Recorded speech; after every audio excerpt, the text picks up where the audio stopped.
This is exciting, isn't it? Here we go, guys, in 5, 4, 3. Here we go. It's time for Joan Esposito. Live, local, and progressive. Thank you for the good programming. I appreciate the content and really enjoyed every moment. It's a privilege to have you on your station and listen. It's good stuff. It's very educational. It's time for Joan Esposito on WCPT 820, Chicago's Progressive Talk. Hey, thanks for being here this Thursday, March 20th. I'm going to dive right in. Jan Schakowsky, Raja Krishnamurthy, Brad Schneider, Sean Casten, they all had town halls yesterday. And remember I told you that at Bill Foster's town hall, it was interrupted by Palestinian protesters. And, you know, free speech, do it. But when your protest causes the event that you're at to be shut down, then, you know, you kind of screwed over all the people who really wanted to listen to what somebody had to say and get that person to answer their questions. That's what happened with Sean Casten. He's been holding a lot of town halls. He does it on a regular basis. He tried to do one last night, and I don't know if you have seen the video clip. I've got the audio for you, a brief amount of people yelling at him, you know, you're a pawn of Israel. You're in Israel's pocket. And, you know, Sean's saying, hey, you know, we're going to do a Q&A period. I'll be happy to hear your concerns at that point. But in the video clip, the guy who's screaming at Sean is a really big guy, tall and very muscular. And he gets up on the stage. He's screaming and screaming and screaming. And Sean is trying to say to him, look, I hear you. You know, there's going to be a Q&A. You know, be a part of that.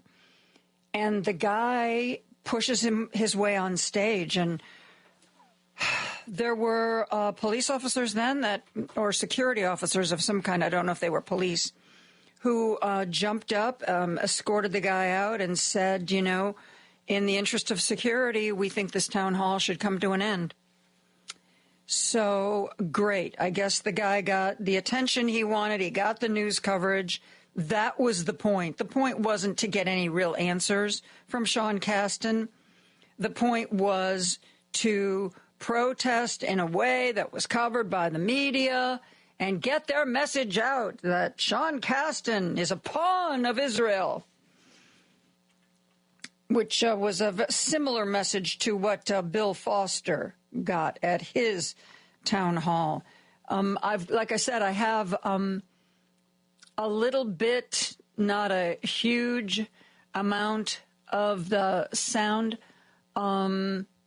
Lady B, I think you got that. Andy sent it over, the Casten town hall. Okay. Lady B is going to load it up. She's loading it up now. And what I'm going to play for you is, let's see how much. It's not a lot. It's like 40 some. No, it's not even that. It's like 28 seconds of Sean Casten getting screamed at. And then Sean Casten was on CNN this morning with John Berman, you know, talking about what happened. And, you know, he's a guy who does town halls regularly. He's going to continue to do town halls. The protester clearly got the media attention that he wanted. And, you know, I'm not the biggest media outlet in the world, but I'm certainly talking about it and bringing it to you, in part because the same thing happened at Bill Foster. And it seems to be something that protesters have decided is going to get their cause the attention they wanted to have. I guess that's the point. Lady B, we got that yet?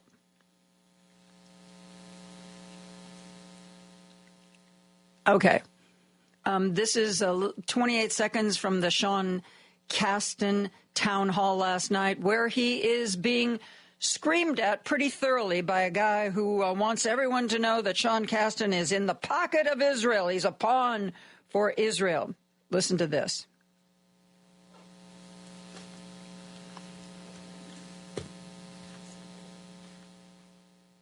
You have an issue. If you have a question, we can address that in the question period. By Israel. You are bought and paid by AIPAC. You believe that. You believe that. You believe that. It doesn't make it true. What have you done? Sir, we will have a question period. If you cannot behave respectfully, this is your nation's flag. if you cannot behave respectfully, then leave.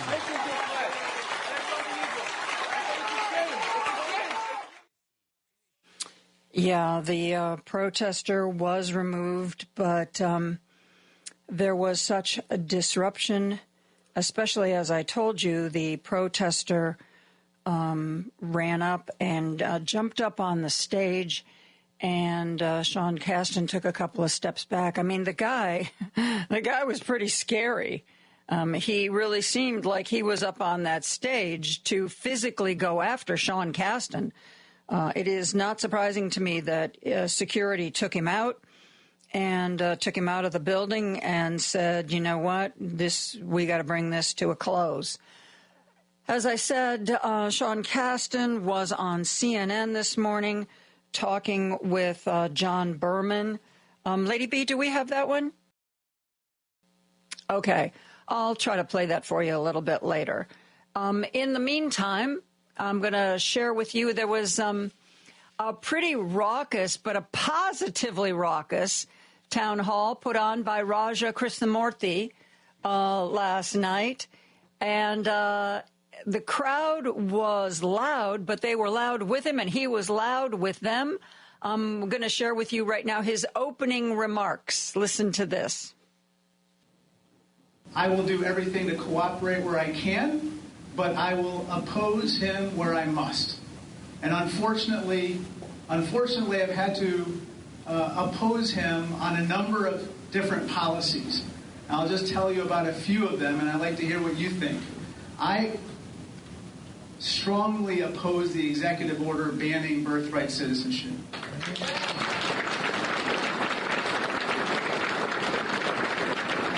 I also oppose the executive order that would freeze federal funding and have rolling freezes throughout the government.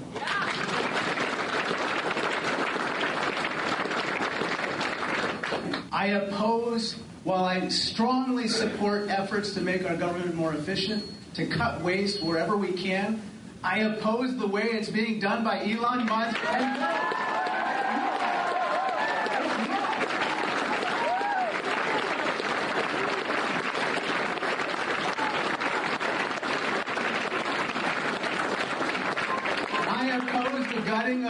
I oppose the gutting of agencies, the laying off of 80,000 people at the VA, and today the dismantling of the Department of Education.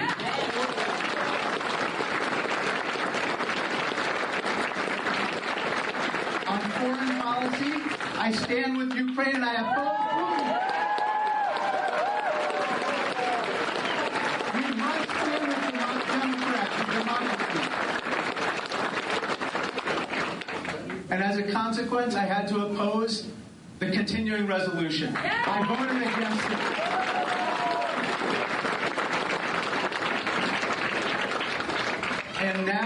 And now we are about to see a process called the budget reconciliation process, in which we are about to see suggested spending cuts of upwards of $2 trillion to our safety net. I'm a child of food stamps, and I'm a child of public housing. And so to see the possibility that we could cut upwards of $1 trillion from Medicaid and $300 billion from SNAP and food stamps is wrong.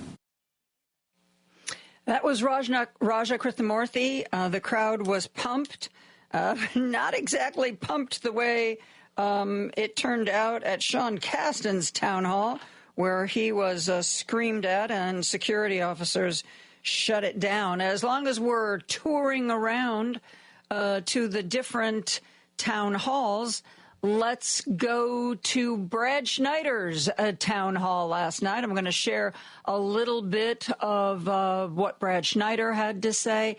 He, people have been asking what they want him to do and how they want him to do it. This was quite possibly the most tame of the town halls that took place last night. Schneider saying, among other things, that respecting the line was something that was very important. Listen to this. I'm going to walk this tightrope. I'm here officially. Again, so I'm talking somewhat generically. Republicans didn't vote for you. Democrats voted for you. Stop walking the line. I'm here officially, and if I don't walk that line, I don't get to.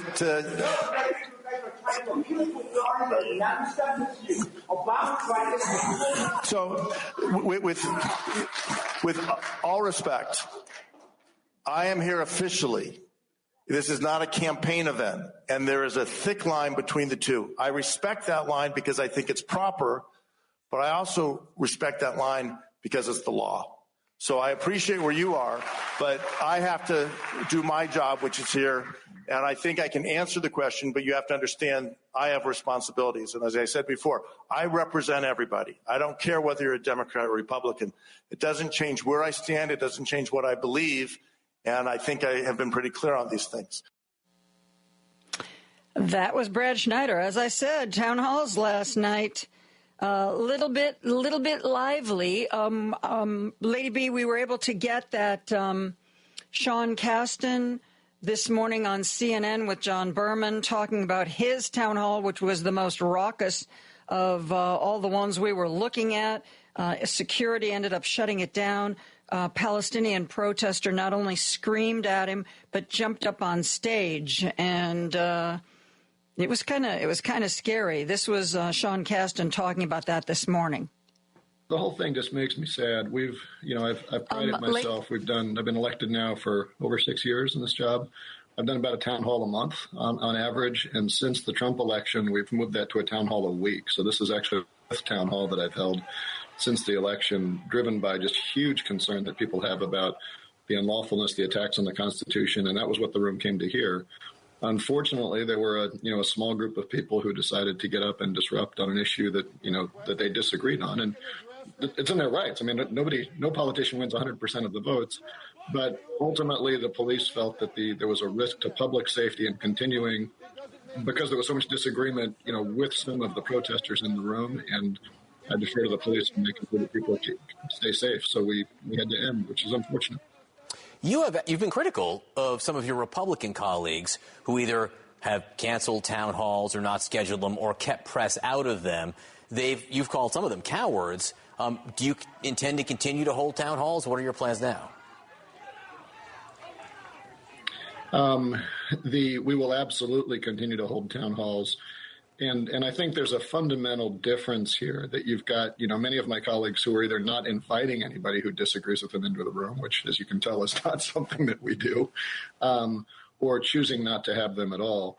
I think the challenge in this particular case is when you have people in the room who are at odds with other people in the room, and that in turn a public safety issue, we need to be very sensitive about how we do that. So, on a going forward basis, I think we're going to have to be much more deferential to what the local police feel is a safe way to do the town hall. But I think it's important for us to continue to make sure that we have these avenues for civil discourse and disagreement.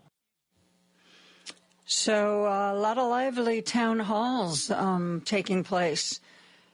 Most Congress people, at least Democratic Congress people, are trying to schedule those. This is a week of recess for them, which is when they usually touch base with their constituents. So, if you have not seen anything from your congressperson, call their office, find out what's going on.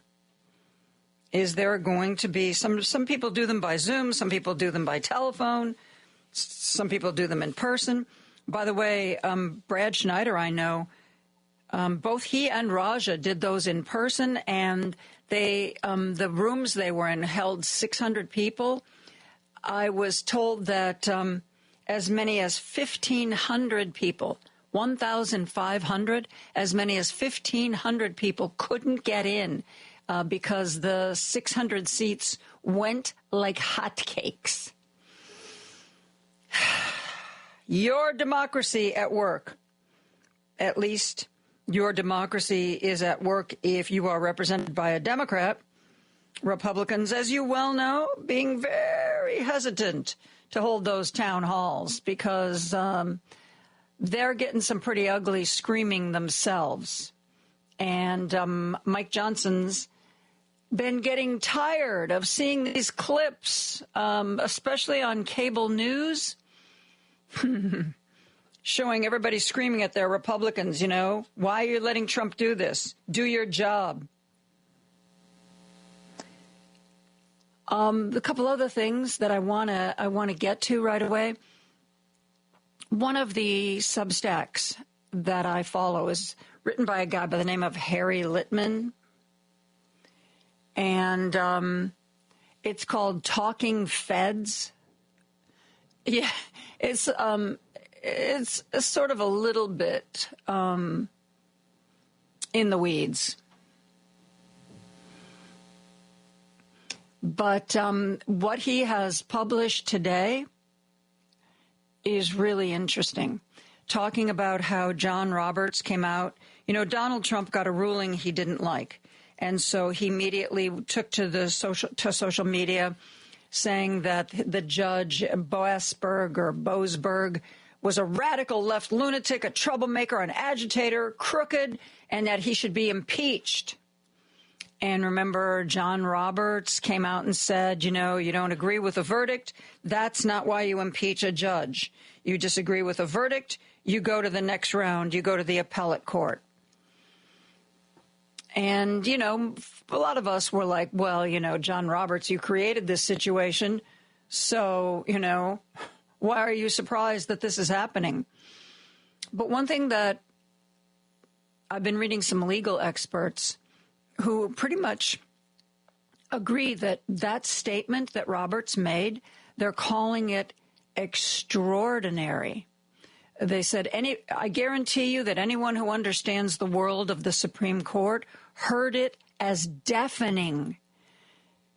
And remember, I gave you the Roberts quote. For more than 2 centuries, it has been established that impeachment is not an appropriate response to disagreement concerning a judicial decision. The normal appellate review process exists for that reason. But they are saying they believe that Roberts would never have made that statement without consulting with the other justices and getting at least a rough consensus to go ahead with what is they're calling an extraordinary public statement. They're saying that it is almost unheard of for a Supreme Court justice, let alone the Chief Justice, to come out and make any kind of public comment like this that isn't specifically relating to a case that's before them. Quote, I'm not aware of a single other instance in which any Chief Justice made a public statement unrelated to official duties, whether on the court or in Congress. And that's not even the half of it. Roberts' statement was issued within hours of Trump's demagogic, asinine call for the impeachment of D.C. Chief Judge Jeb Boasberg. They're saying it was extraordinary that Roberts waded into what is essentially the political fray, scolding Trump for his irresponsible rhetoric. I don't know the ins and outs of the Supreme Court the same way Harry Litman does. And, you know, obviously Roberts' comments got a lot of media attention, which, you know, told me that, you know, this was obviously something worth paying attention to. But according to Harry Litman, this was a much bigger deal than it might appear to be on the surface. That this was John Roberts getting up there and sounding a 5-alarm fire. So maybe there is a little backbone. I don't know. You know, whatever they thought they were doing with the rulings they made. You know, a lot of people, I digress for a quick second. A lot of the people who have voted for Trump are now seeing that they've gotten something that's quite different than what they thought they were getting. A lot of them are expressing buyer's remorse. There was on cable news, they got a hold of some footage from some Michigan focus groups with Trump voters. They were all saying that what they have now is not what they voted for, that they didn't think that this was what it was going to be like. John Roberts was, by all accounts, pretty much a Trump enabler. I mean, forget about, Gorsuch. I mean, and, Clarence Thomas. They're not just in Trump's pocket. They're in his underwear.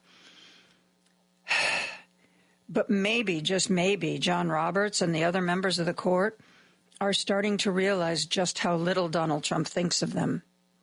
That he thinks of them the way he thinks of Marco Rubio and Pete Hegseth, somebody who will do his bidding, somebody who will agree with everything he wants and rubber stamp it.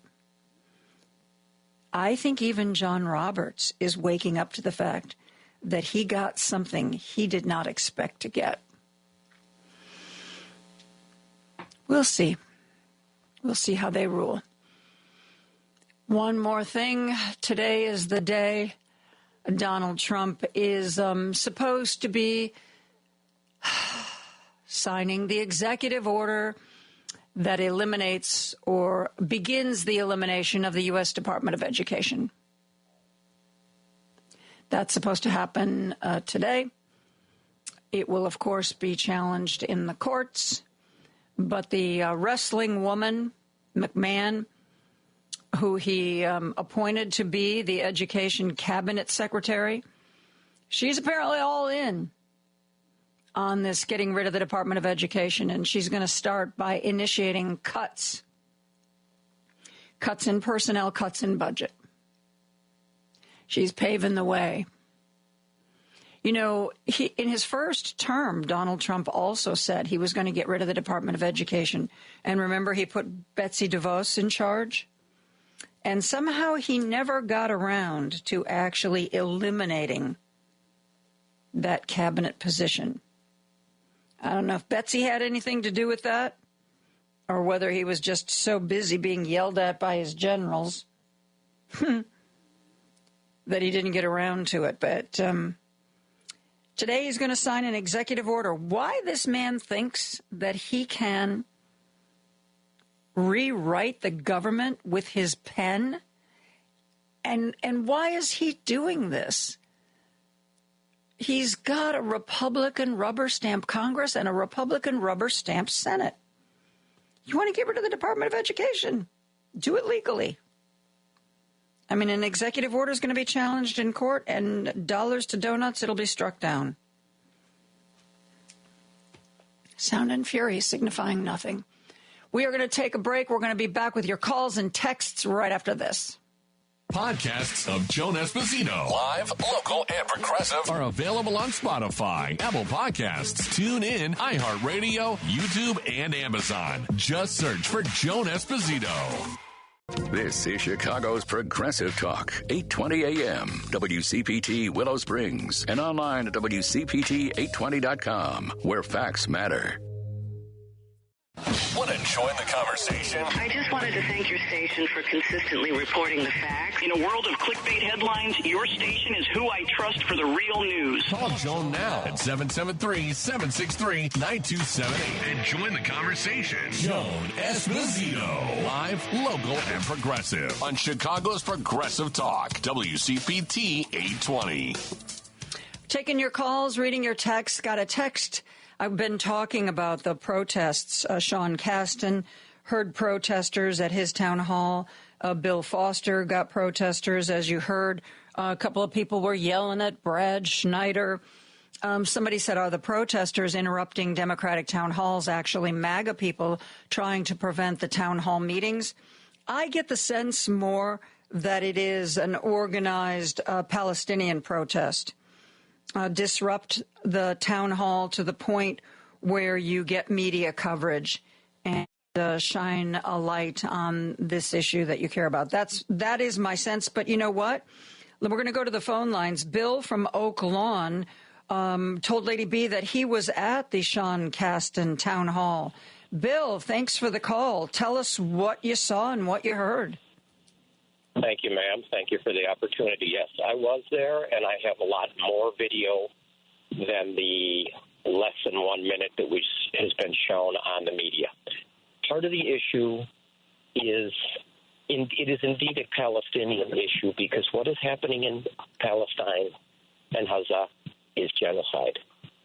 And Mr. Casten, like nearly every other member of Congress, has very little to say about that other than we stand with Israel.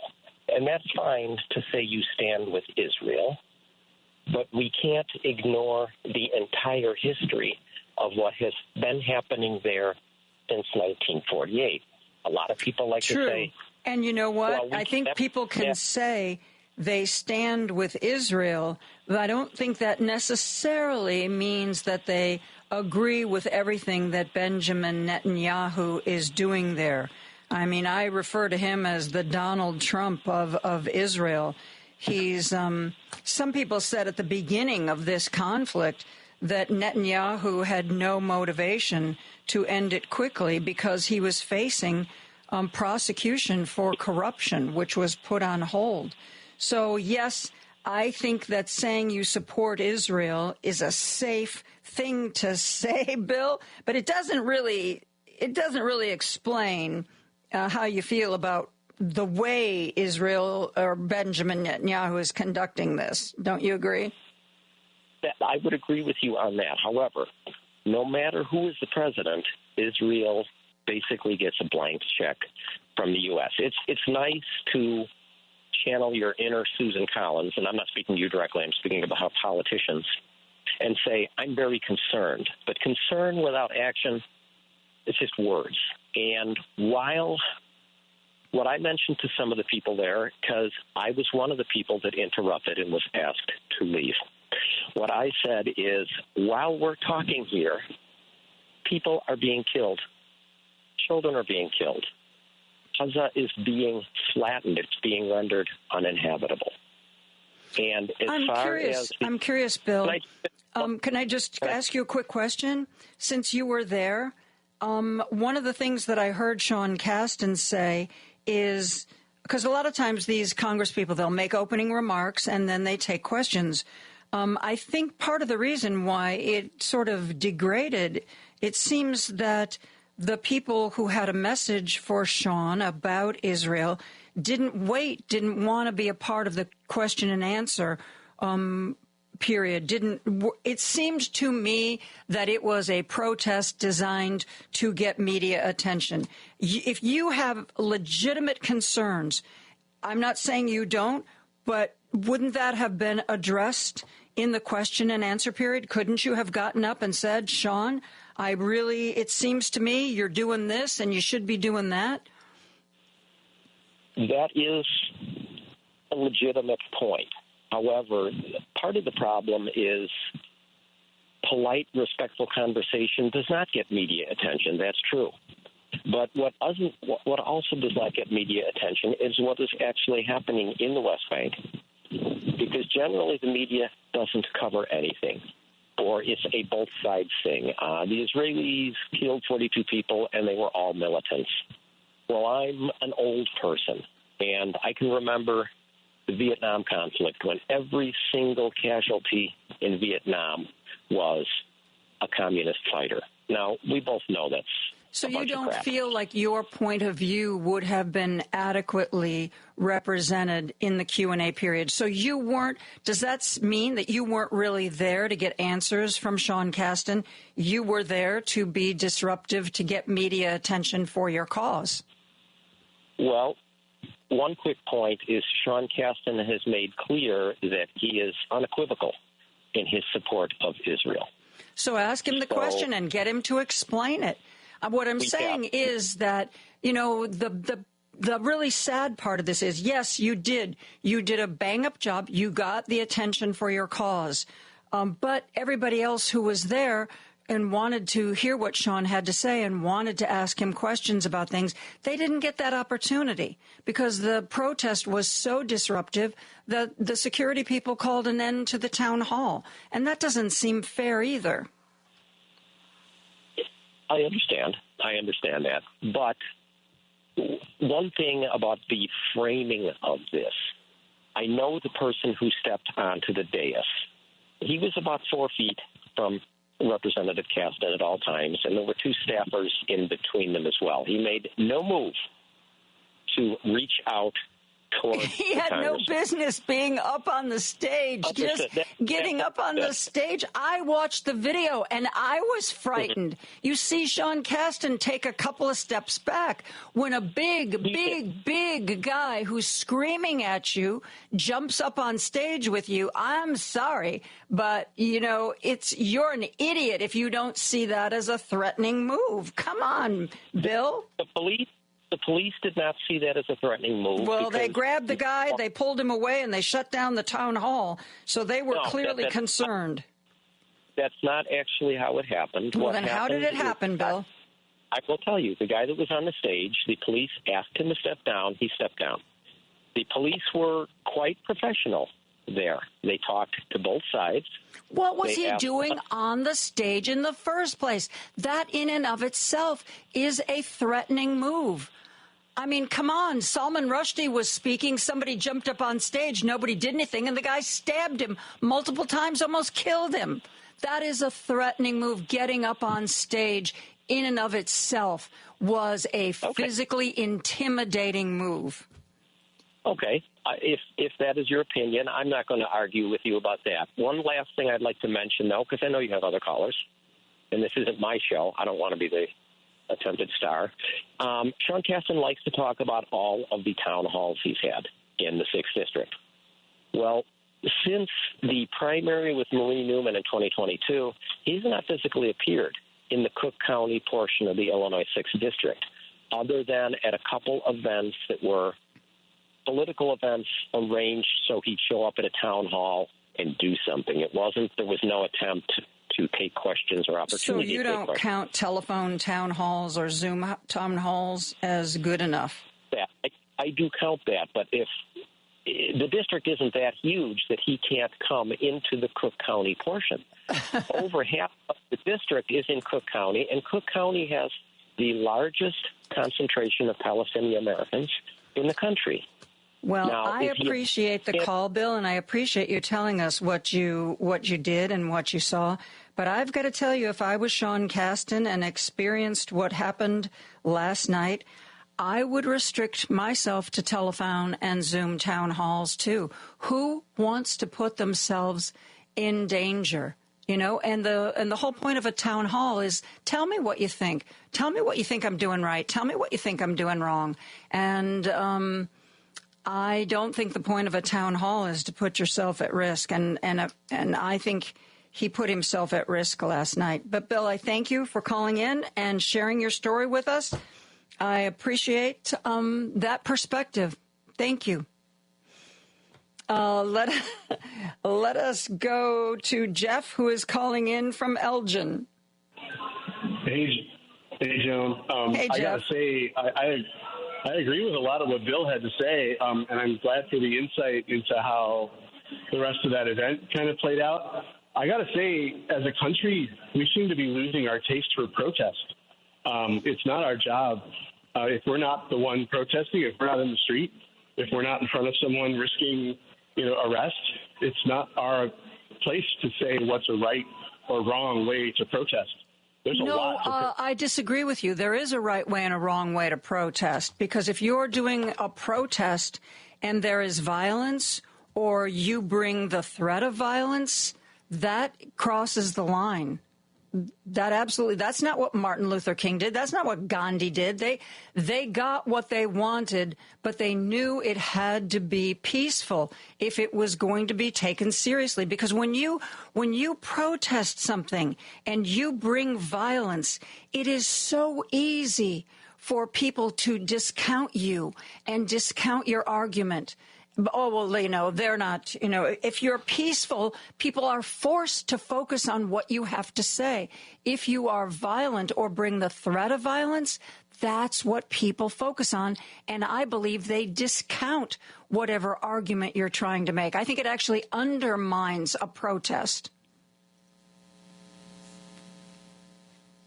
Okay. Jeff is gone. Jeff, I hope you understand that I'm not anti-protest. I've participated in protests. I plan in the future to participate in protests. But from what I have seen, if you really want a protest to be effective, you have to not bring violence to it. If another outside group brings violence, that's on them. But you who want people to focus on your issue, people will dismiss you. They will focus on the violence and not the issue. I have seen that more than I can say. Let us go. Let's go to our good friend Jim. Oh, do we have time? Yes, we have time. Jim from Chicago. Hey, Jim. Hi, Joan. At least it's Thursday. I was going to say that these intellectual giants, McMahon and Trump and Peter Thiel and the guy with the cars, those Teslas.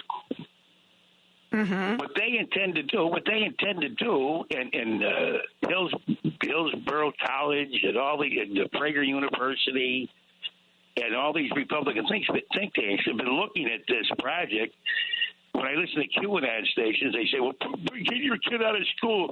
You want to listen to those Marxists? Those Marxists, they're going to teach your kids Marxism. They're going to teach them communism. I mean, it's the honest to God truth.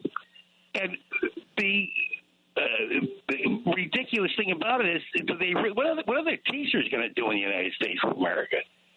You think they'll be in the street? I imagine they would be. Anybody who's made a living as a teacher, and I've had some in my family, would be going absolutely berserk today if they were told what curriculum to teach and what curriculum not to teach. I mean, that'd be a deal breaker in a minute. You'd walk out of the school.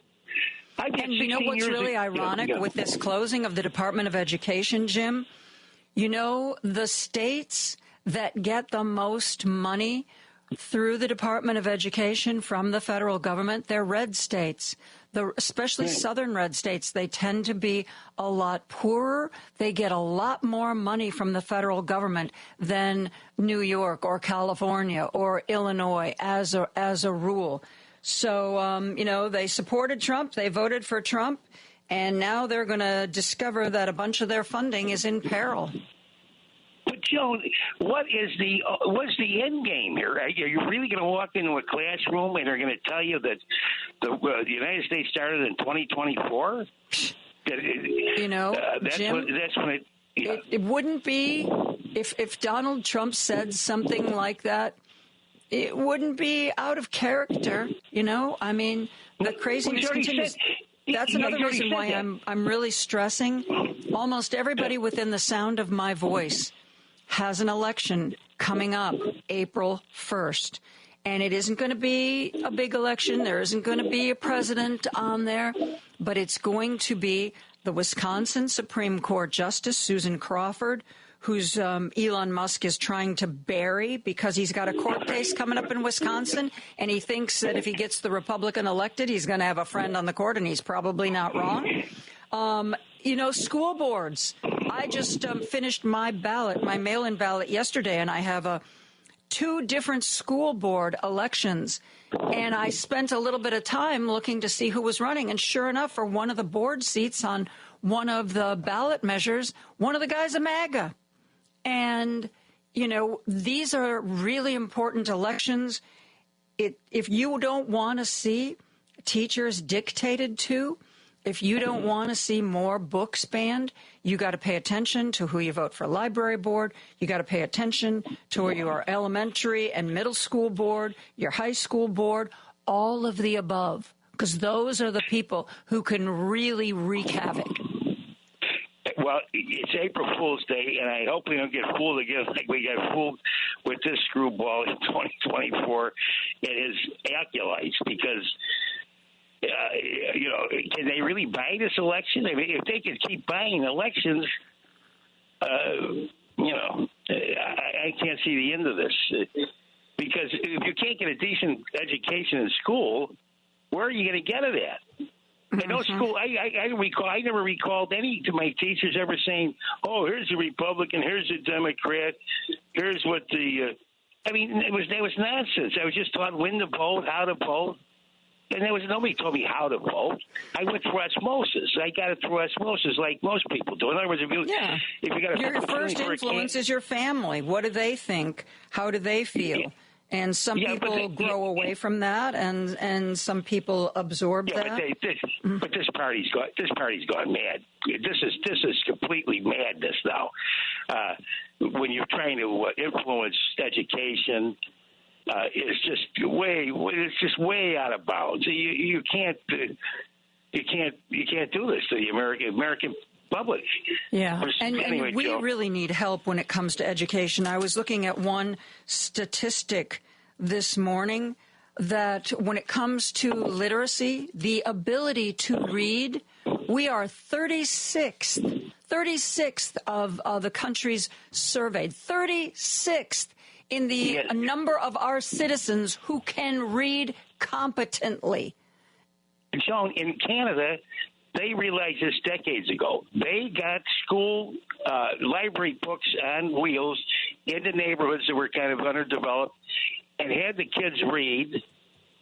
And that is the way you can get. In other words, you see the world a lot bigger than the block you're on, or you see the whole world, and that's just critical. It's critical. It's critical to read, Joan. Yeah. Anyway, another rough day here. Oh, this is too much. Anyway, Joan, take care. Thank you. Thank you, Jim. And just a little aside, my daughter-in-law is a Chicago public school teacher, and she teaches in a low-income neighborhood.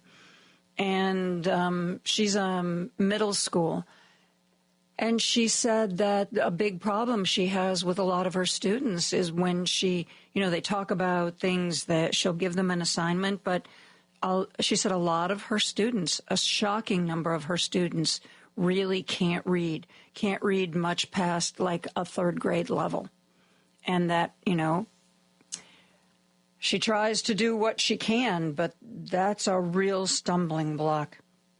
Let's go back to the phone lines. By the way, I'm very pleased with those of you who have texted in and said that you spent a little bit of time to figure out who the people were on your local ballot. That is exactly what we need to do. If you don't feel like you can send postcards for candidates or go on a march, at the very least, you can grab your ballot and take your computer or your phone, and you can look up the names of the people who are on the ballot. Do I agree with this person? Do I not agree with this person? So, yay, I'm so glad that you guys are doing that. A lot of people are talking about this whole idea of Palestinian protesters showing up at Democratic town halls. When, somebody texted in, why aren't they in front of Trump Tower? Trump is the guy who basically said, as he was campaigning, that he was 100% behind Netanyahu. Whatever he wanted to do was okay with him, even if it meant just leveling Gaza.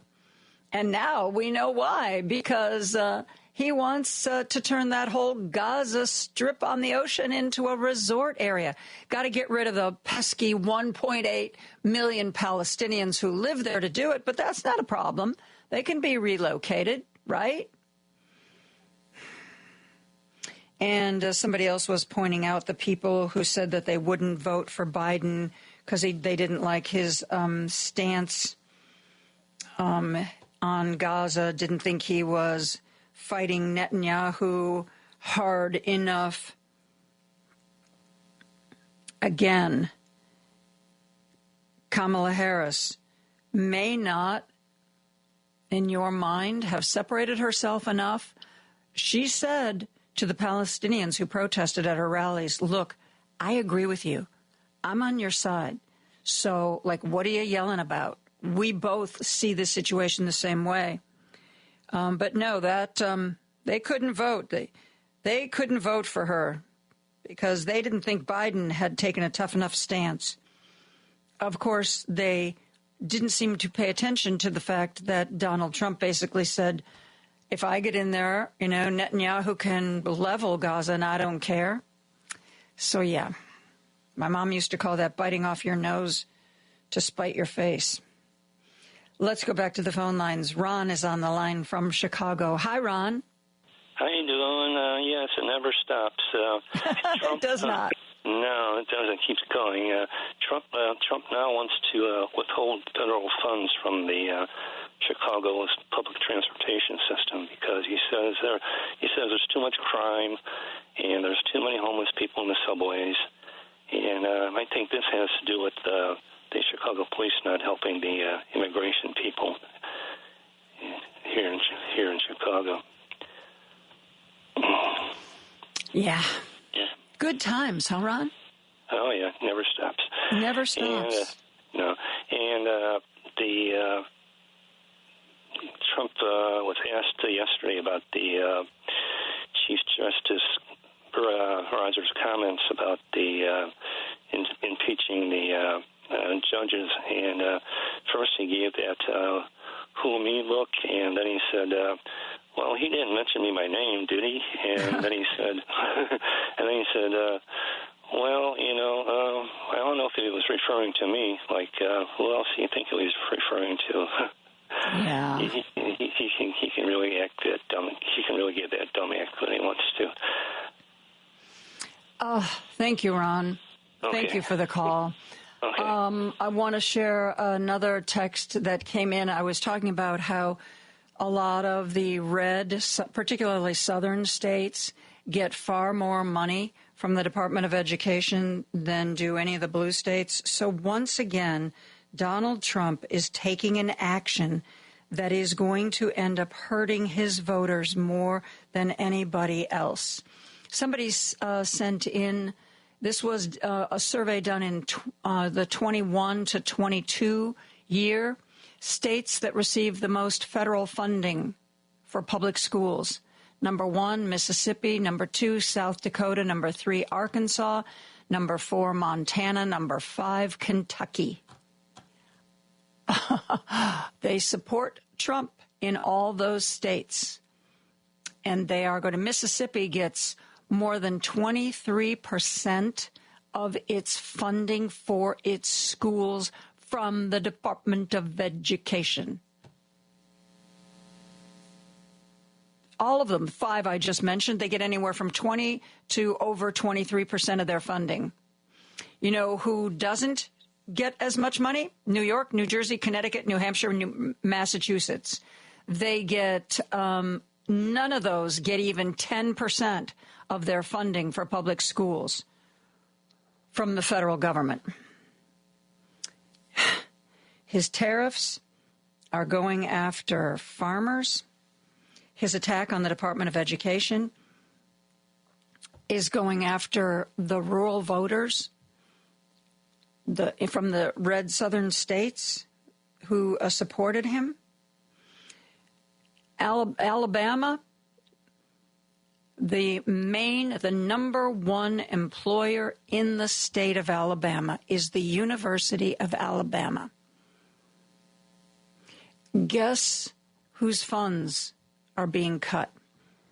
One of the things that a would-be dictator does is not only goes after the media and journalists, but goes after the institutions of higher learning. Got to bring them to their knees. Got to make sure that they know to be afraid. There have been pleas from Republicans from Alabama to the Trump administration to please figure out some kind of cutout. Okay, you want to punish Columbia University in New York, that's fine with us. But can you please write in some bill somewhere that the University of Alabama is exempt? The single largest employer in the entire state. And especially with it, does a lot of medical research, those National Institutes of Health grants that are cut. He's bringing the University of Alabama to its knees. They support him. That's actually one of the things that's kind of a silver lining. Trump has never been one to wield a scalpel. He's more like a mallet kind of guy. And when you use a mallet, you hurt a lot of people you don't mean to hurt, people who are your supporters. And as the various Republican lawmakers from these states see what he's doing, there's already reports that behind the scenes, business people are begging him to back off on the tariffs. They think that's a big part of the reason why the stock market is tanking. He's hurting the very people who have supported him. And sadly, the rest of us are collateral damage. Okay. A little late. We got to get to the news. We'll be back with much more after the news. You're the only voice of reason on the radio. You give me hope. Having listened to you every day. Thank you for your clear insight. Always felt a little bit smarter. I listen to you every single day. I keep coming back to this station, and thank you for what you do. On WCPT 820, Chicago's Progressive Talk. Chicago's Progressive Talk. WCPT 820, where facts matter. It's time for Joan Esposito. Live, local, and progressive. Joan, as always, exceptional work from you from, your TV days all the way up to today. You're truly exceptional, and thanks for this great show you have. It's time for Joan Esposito on WCPT 820, Chicago's Progressive Talk. One of the people I most admired when they were in Congress was Congresswoman Marie Newman from Illinois. I thought that she was a warrior, that she fought the good fight, and I was really sorry when she was basically redistricted out of a seat. She now has a book out. It's called A Life Made from Scratch, Lessons from a Controversial Congresswoman, Mompreneur, and Unstoppable Political Activist. Marie Newman joins us now. Marie, how are you? I am well. It is so good to hear your voice, Joan. I'm so excited to be here today. And I'm excited to have you here. I really admired your work when you were in Congress. And tell us about the book. I want to share it's in the explanation that comes with the book. It says, Marie's stories help women know when to walk through fire, when to pivot, and how to build their own life solutions from scratch. And you, my friend, have done all of those things. A little bit, right? Yes. But we all have, right? All women go through this in one form or fashion, right? So what I wanted to do, when I was leaving Congress, several publishers came to me and said, you have a very unique story. And I kind of balked at that and was like, well, I don't think there's anything super interesting in there. And my team said, no, you've done a lot of very interesting things, but like many women do, right? So the purpose of writing the book was to say, look, it starts with a step, and you have to build it from scratch every single time. And so that's what the book is about. I remember you did not get elected to Congress on your first run, but unlike a lot of people, you didn't give up. And, I remember admiring your energy, your effort, your commitment back in those days. And I was so glad when you won your seat. Talk to me about, did you feel that you, after you ran against Dan Lipinski and you lost, how is it that you found it within yourself to say, you know what, I'm not giving up? Where did that come from? You know what? I had great female mentors in politics that said, you know what, you got so close that it is very hard to take out a 16-year incumbent. So the fact that you got within 2% means you can do it if you do it again. And, as I always tell my family and everybody that knows me, I don't do anything, I don't excel in any one area, but I kind of beat everybody at hard work every single time, and I know that. So I felt like I could do it, and I could make a difference. I had an amazing team both times, and we worked hard, and we made it happen. And, we really worked on some very pivotal things and historical things. So I'm super proud of what my team and I did. I want to find out, you say in the description of the book that you'll help women know when to walk through fire. Give me an example of when you walked through fire. I think the four big ones are, so when my son was severely and traumatically bullied when he was a very young child, and there is nothing more motivating and empowering as a mother when your baby is hurting, right? So that was a time when I knew we had a bullying problem in the nation, but also in that particular community. And so what I knew is that it is like the sticky ball in the middle of the room that nobody wants to touch, but everybody knows it's there at the party, right? Yep. So I'll always touch the sticky ball because no one else will. And so I did pick up that ball and ran with it. And I did have to walk through fire because that meant that people in the community, not everybody loved me, right? Not everybody in that community loved me because I built an anti-bullying system. We called out the bullies. We made things better, and that's not always comfortable for a community. And I think the next time that I was willing to walk through fire was 11, 12 years ago. My other child came out as transgender, and that was more, for sure, novel to most people, but also had a stigma with it, right? And I realized, you know what, A, I'm going to have to learn how to be the mom of a trans child, and then B, I have to help everybody else understand that authenticity is the most important thing ever, and you have to walk through fire to get there, right? She had to walk through fire. She worked real hard, and I walked through fire. I was the first person in Congress to have a child that was transgender, and the first one to talk about it on the House floor in a speech. So it was, sometimes you have to go through fire. You also have to know when to stop walking through fire, and what I realized in my reelection, after we got redistricted and I had to run in a district that was not mine, I realized, at the end of that situation that it was time to stop walking through fire. It really was time, and to pivot away and do other things. And it was a good move, but sometimes I can be dense, and you have to drop a nuclear bomb and then some fire and then a moat, and then I get it.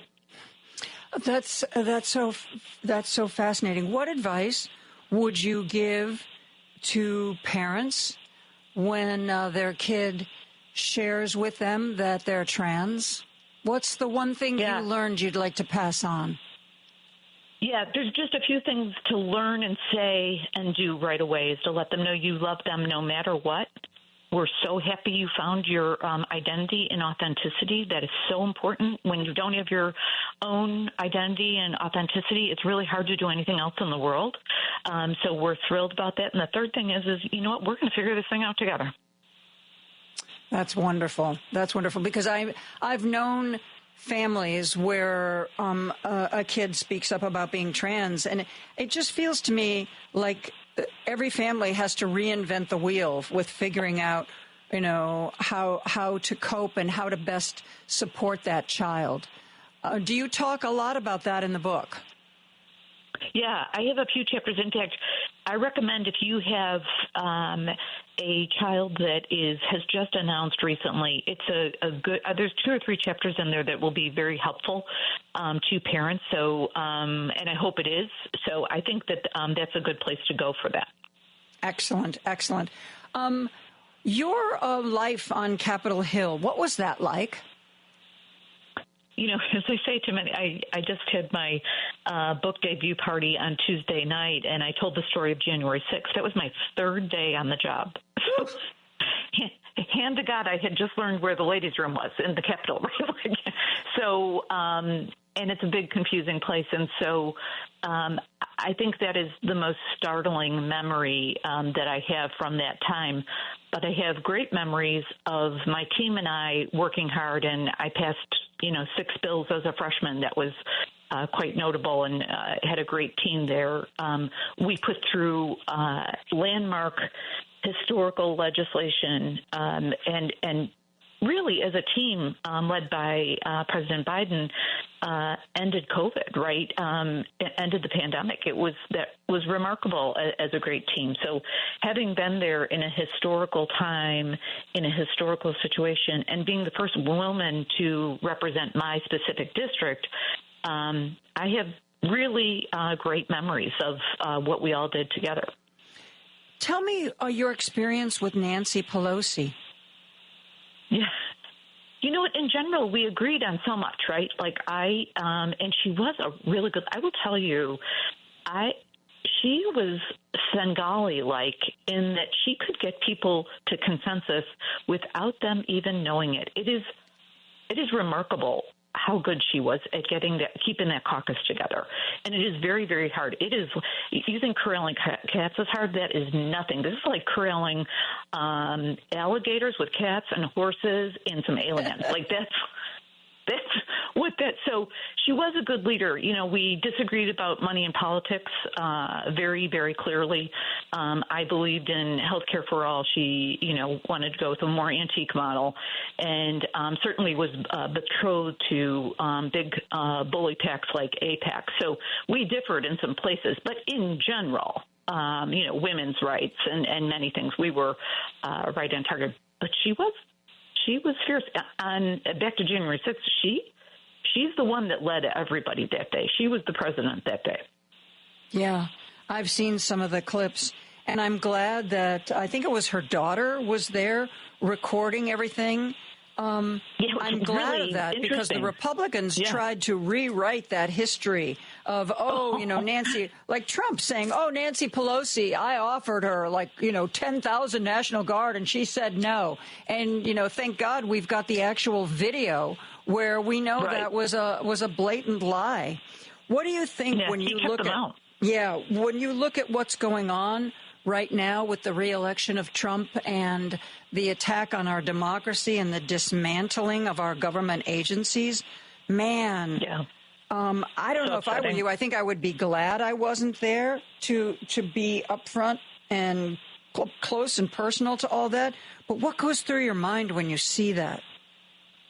Well, first, my heart goes out to all the lawmakers that are having to go through this right now in the Democratic Party. And, we do have some troubles right now. We don't have unity in the party because there's some folks that are real stubborn in the party. And I'm not afraid to say I do think that, particularly in the Senate, we need new leadership. We need new blood and new ideas because they're playing with this old handbook from 2005 that simply does not work, right? I do think that House members some of them have gotten feistier and stronger and really are fighting back, but everybody's got to understand we are the opposition party. We're not just the resistance party. We are now opposing. We have to stand in solidarity and oppose everything that comes out of their agenda, period, with every tool. So all the procedural and parliamentary rules, we have to use every single one of them. They're not right now, but they're getting there. They're moving.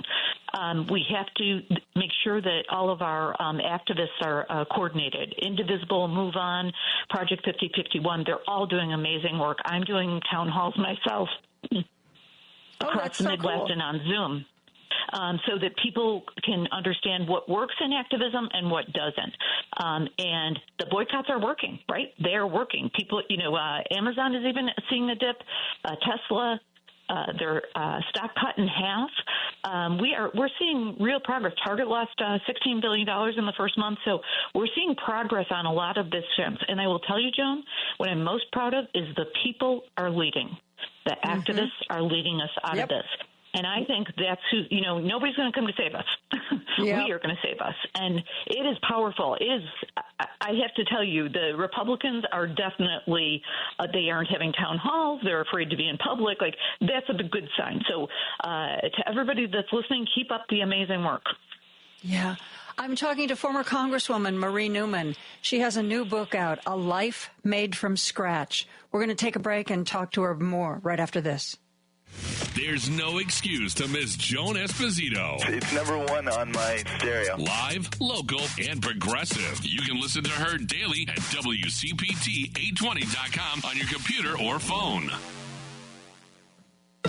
Choose Views with Richard Chew. Can we fix our democracy? Absolutely. We have to. We have no choice. Has it been a democracy that's had major flaws and holes in it like Swiss cheese? Absolutely. And do our systems fail us? Yes, they do. It starts with this, guys. Trust me when I say this.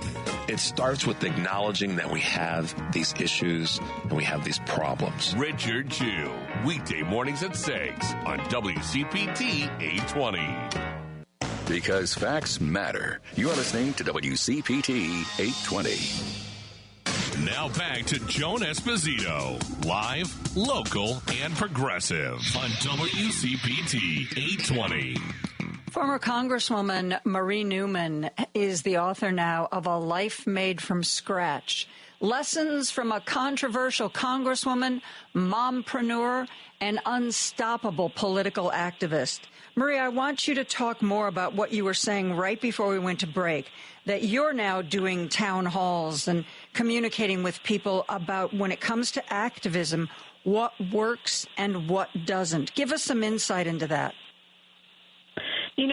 One of the things I'm sharing with everybody is that, because honestly, what I hear every time I get tons of DMs and texts and calls and emails about, and it all comes down to one thing, Joan, is that people are saying, I feel unprotected. I don't feel like the party's doing anything, and they are doing some things. They are having a tough time. I will say that, like they're in a little bit of analysis paralysis for sure, and I hope that goes somewhere soon. I have deep empathy, having been inside Congress and outside now. Like, I have deep empathy for their dilemma, but they do have to bust a move, and they also have to be okay with making mistakes. We will forgive you.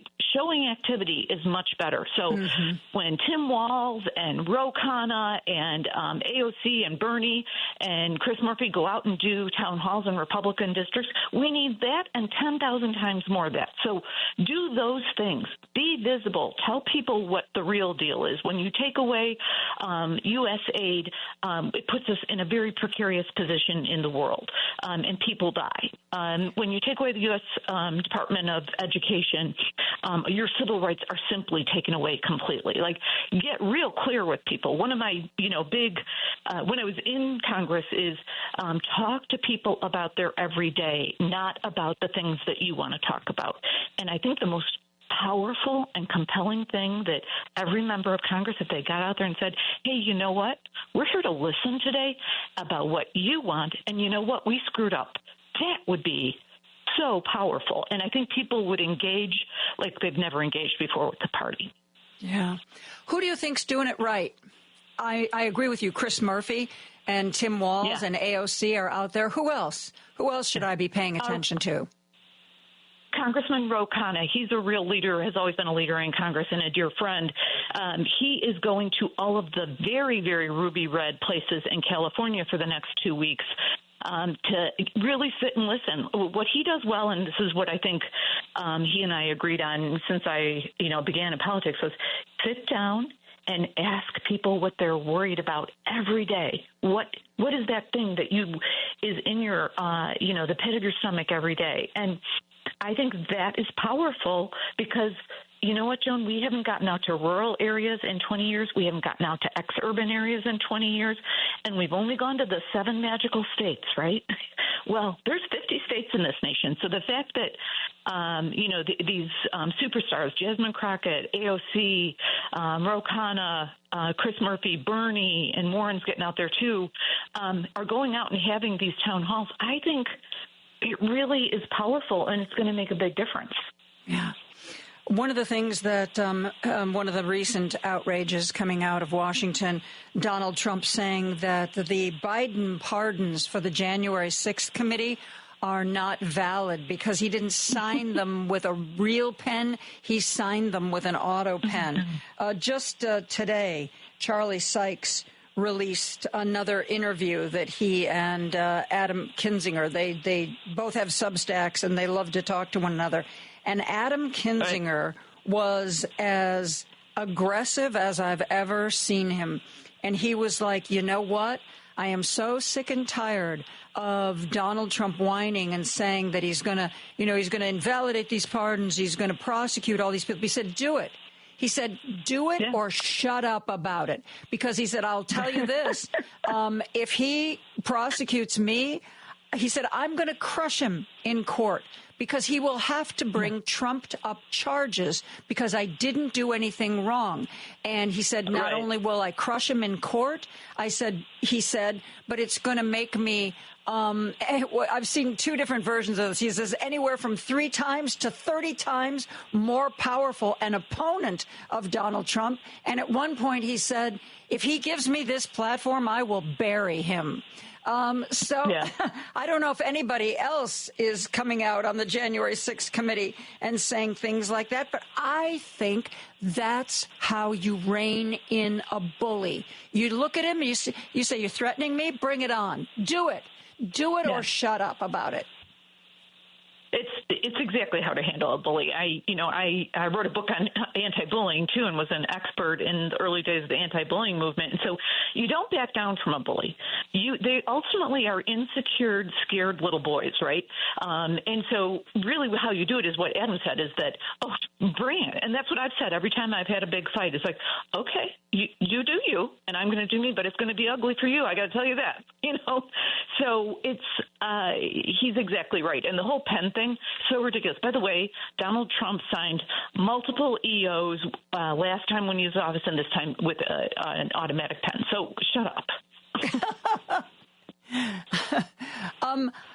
You have done so many things. Now that you've got this book finished, what are you going to be concentrating on?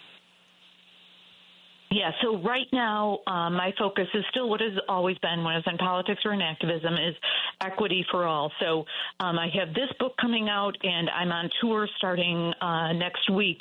I'm going to 6 cities, and so I'll be giving talks about getting money out of politics, getting bullying out of politics, and making sure that our party understands we are in a different place now. And we have to understand the electorate. We have context voters. We no longer have folks that vote R or D. It's folks that vote on issues and catch up. So I'm working on that in terms of activism. The other things that I'm working on is I do a lot of health equity work where Medicare and Medicaid patients have a lot of gaps in their service. So I've been working with a social impact company on that. And then the third leg of the stool is I'm doing some work with a coalition in D.C. nationally that's going to be working on some national campaigns. So those are kind of the big ones. And then I actually have my first fiction book coming out next year. I can't talk about it yet, but so that's about to go out to publishers soon. So those are all the things. Wow. Do you miss Congress?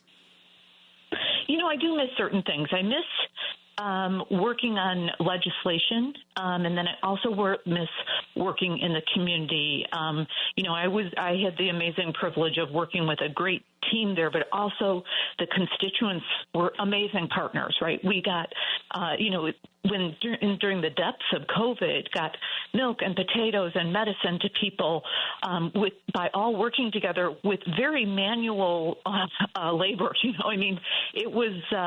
It was remarkable. So I do miss the community work a lot. I miss legislation. I don't miss the bullying, the money in politics, the abusiveness of money in politics, and the within the party, the nastiness that can occur. That was bad. So I don't miss any of that, but I miss some of it. Do you think you'll ever run again? No, I don't think I will, but I am helping others run. I will tell you, I've helped probably 20 people since I left Congress, and I will continue to support particularly women and people of color that want to run for Congress or lower office, because we do need new blood. We need people that understand everyday issues as if they've had the lived experience. We have too many people, particularly in Congress, that don't have the lived experience, and we need more of those. Well, that's that would be ideal. Oh, shoot, we're out of time. So many more questions. So many more questions I have. We'll have to talk again. I'm so glad you're busy. I'm so glad you're happy. I really admire you, and I wish you nothing but the best, Marie. Well, thank you so much, Joan. It was good talking today. Good talking to you, too. Marie Newman, former Congresswoman. She has a book out called A Life Made from Scratch, Lessons from a Controversial Congresswoman, Mompreneur, and Unstoppable Political Activist. You can go to her website, www.marienewmanstudio.com. We're going to take a break and be back with more after this. Hey, Progressives, this is Richard Chu, host of Chu's Views here on WCPT AM 820, 6 to 8 a.m. Monday through Friday. We have some real challenges in front of us as a country. Since the beginning of this show, I have always felt compelled to bring you the best that I've got. Now, there's always a why to doing whatever we do. So, as we go forward and face these challenges, know this, you listeners are my why. Because I want to make sure I do everything I can to provide a safe, open, forward-moving space that allows you to call, email, text, or just listen to a guy that wants to help you bring out your own championship qualities to truly make this place better for us all. Lofty goal, idealistic, maybe so. But that's my why, and I look forward to bringing you the best that I've got. This is Richard Chu. Stay tuned. This is Chicago's Progressive Talk, 820 AM, WCPT Willow Springs, and online at WCPT820.com, where facts matter. If you would like to go to a Sox game, be the second caller, 773-763-9278, 773-763-9278. We have a couple of tickets for the March 27th White Sox game. They take on the Angels at 3:10 p.m. That is a Thursday. You might have to take off of work, but that's okay. So if you're the second caller, you can get 2 tickets and head off to Rate Field for opening day, March 27th. Sox take on the Angels, 3:10 p.m. Oh, and there's swag. The first 20,000 fans who arrive are going to get a 125-year anniversary blanket sponsored by BMO. There's also, if you just want to go on your own, there are, of course, great single-game tickets. You can book a group outing. You can upgrade to a private suite, for that matter, for an unforgettable game day experience. To learn more or purchase opening day tickets, visit whitesox.com/opening day. Our contests are open as long as you're 18 years of age or older, Greater Chicagoland, Northwest Indiana, Southern Wisconsin area, 1 entry per person, 1 winner per household, void where prohibited by law. Listeners may only win or qualify to win once every 30 days. Complete rules are on our website at WCPT820.com. Click on the contest tab. Joan Esposito, live, local, and progressive. Every weekday afternoon from 2 to 5 p.m. on WCPT 820. I am very pleased to welcome Ibrahim Abusharif, Associate Professor in Residence at the Journalism and Strategic Communication Program at Northwestern University in Qatar. Thank you so much, Ibrahim, for being here. Well, it's my pleasure. Thanks for having me. Okay, first question. I always want us to define our terms. I have heard so many pronunciations. I've heard Qatar, I've heard Qatar, I've heard every permutation between those two that you can imagine. How do you pronounce the name of this particular country? Well, actually, when I first came out to from Northwestern to Northwestern in Qatar, I had the same sort of dilemma. So locally in Arabic, it's pronounced Qatar, but a lot of people just say Qatar or Qatar. I mean, you're going to be right in a general way. Or be wrong in a general way, but, thank you, because I've had so many discussions, and virtually every news anchor you hear who does a story says it in their own particular way. So thank you for basically telling us that, it's one of those things that you can't really nail down 100%. That country, of course, has been pivotal in a lot of the negotiations that have gone on between Israel and Hamas. Explain that. Some people are curious as to why the nation of Qatar is the point person for this. Can you explain that? Well, from my reading is that Qatar has always wanted to have a larger international footprint for a relatively small country.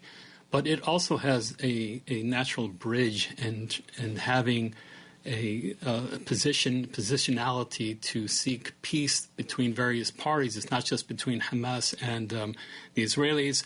They've done it between Americans and Taliban and other hotspots. So many years ago, the United States asked Qatar to open up a Hamas office so there can be at least indirect opportunity to speak to Hamas and try to get to a point in which the negotiations are for real. So, yeah, Qatar sees itself wanting to have a bigger international footprint, and this is one way of doing it. But I also think it's genuine. I think they care, and so yeah, I think that's the main reason. We saw a ceasefire and prisoner release that gave a lot of people hope, but it seems to have fallen apart. What can you explain to us about that? Well, it did fall apart, but there's an actor involved in the destroying the ceasefire agreement. And within diplomatic corps and also within mainstream media, finally, people are saying outright that the Israelis have violated the ceasefire. And so what that meant was, of course, they resumed bombings of civilians whose homes already have been destroyed, who are basically out in tents and other kind of shelters. Now, what this does is, unfortunately, it not only destroys the ceasefire, but their capacity to have another ceasefire, because if there is no goodwill, if there is no possibility that you can trust a partner in which you made an agreement to have a ceasefire, this is really going to dampen the possibility for any kind of future peace talks. So I think what the Israelis are trying to do here is put pressure on Hamas to accept a different kind of deal. And this is sort of typical what you see of the Trump administration, that they make a deal and then they want to get out of it and put pressure to have another deal. And so I think that there's no common moral premise in which how do you accept a ceasefire deal with another nation. And so what we're seeing right now is a serious blow to any future prospect of there being peace and ceasefire between the Israelis and Hamas. So are you expecting basically Gaza to be bombed and into rubble? I mean, that seems to be what our particular president supports, because that way he could build his resorts, on the lovely Gaza Strip.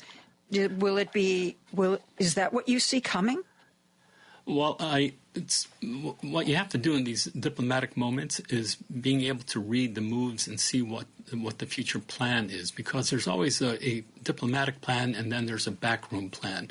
And so the Gaza has been largely destroyed already. And so and the president, Donald Trump, made explicit claims that this will become an American land. We will have resorts, and other Arab countries should take in the Palestinians. This is classical ethnic cleansing, and I think that the resistance against that has been limited. And unfortunately, we are witnessing a very bizarre moment in which things are upside down, where you can criticize, you are more at risk to criticize Israeli violence in Gaza against the Palestinians and also in the West Bank than you take greater risks in those who are actually doing the violence. So I think right now this is a sort of, I would say, a bellicosity that seems to have no end. The end game, ultimately, it seems, and this is what we're picking up on, and the end game is to decimate the Palestinian claims to the land. By bombing it into submission? Bombing into submission, but also giving people no choice of where to live, so that they have to leave, or they're being forced to leave. Which is, again, well, that's the other big question. Where is this 1.8 million Palestinian population, at least some of whom were already in Gaza because they had been relocated once already? Where are they supposed to go? Because it's my understanding that the surrounding Arab nations have not been opening their doors and saying, oh, yeah, they can all come here. So what happens? Well, I think the Arab nations are rejecting the Trump proposal, and this is why they're not embracing this whole idea.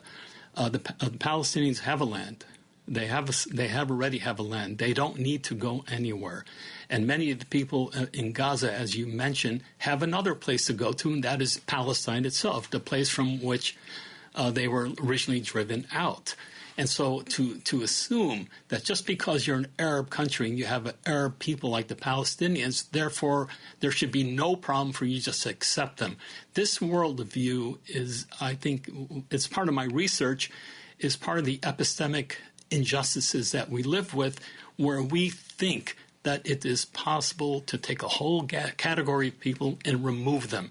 This colonial attitude is what's underwriting, scaffolding the policy that we're seeing right now undertaken between the United States and the Israelis. The Palestinians have no place to go to except for their own land. And so I think it's very difficult for people to accept that, because the narrative construction over so many years, decades and decades, has sort of dehumanized the Palestinians and made them a problem and made them whatever other adjectives that are normally come after the word Palestine or Palestinian. What are the geographic parameters of what you're talking about when you say the Palestinians need to live in Palestine? I'm a little confused as to just where that is.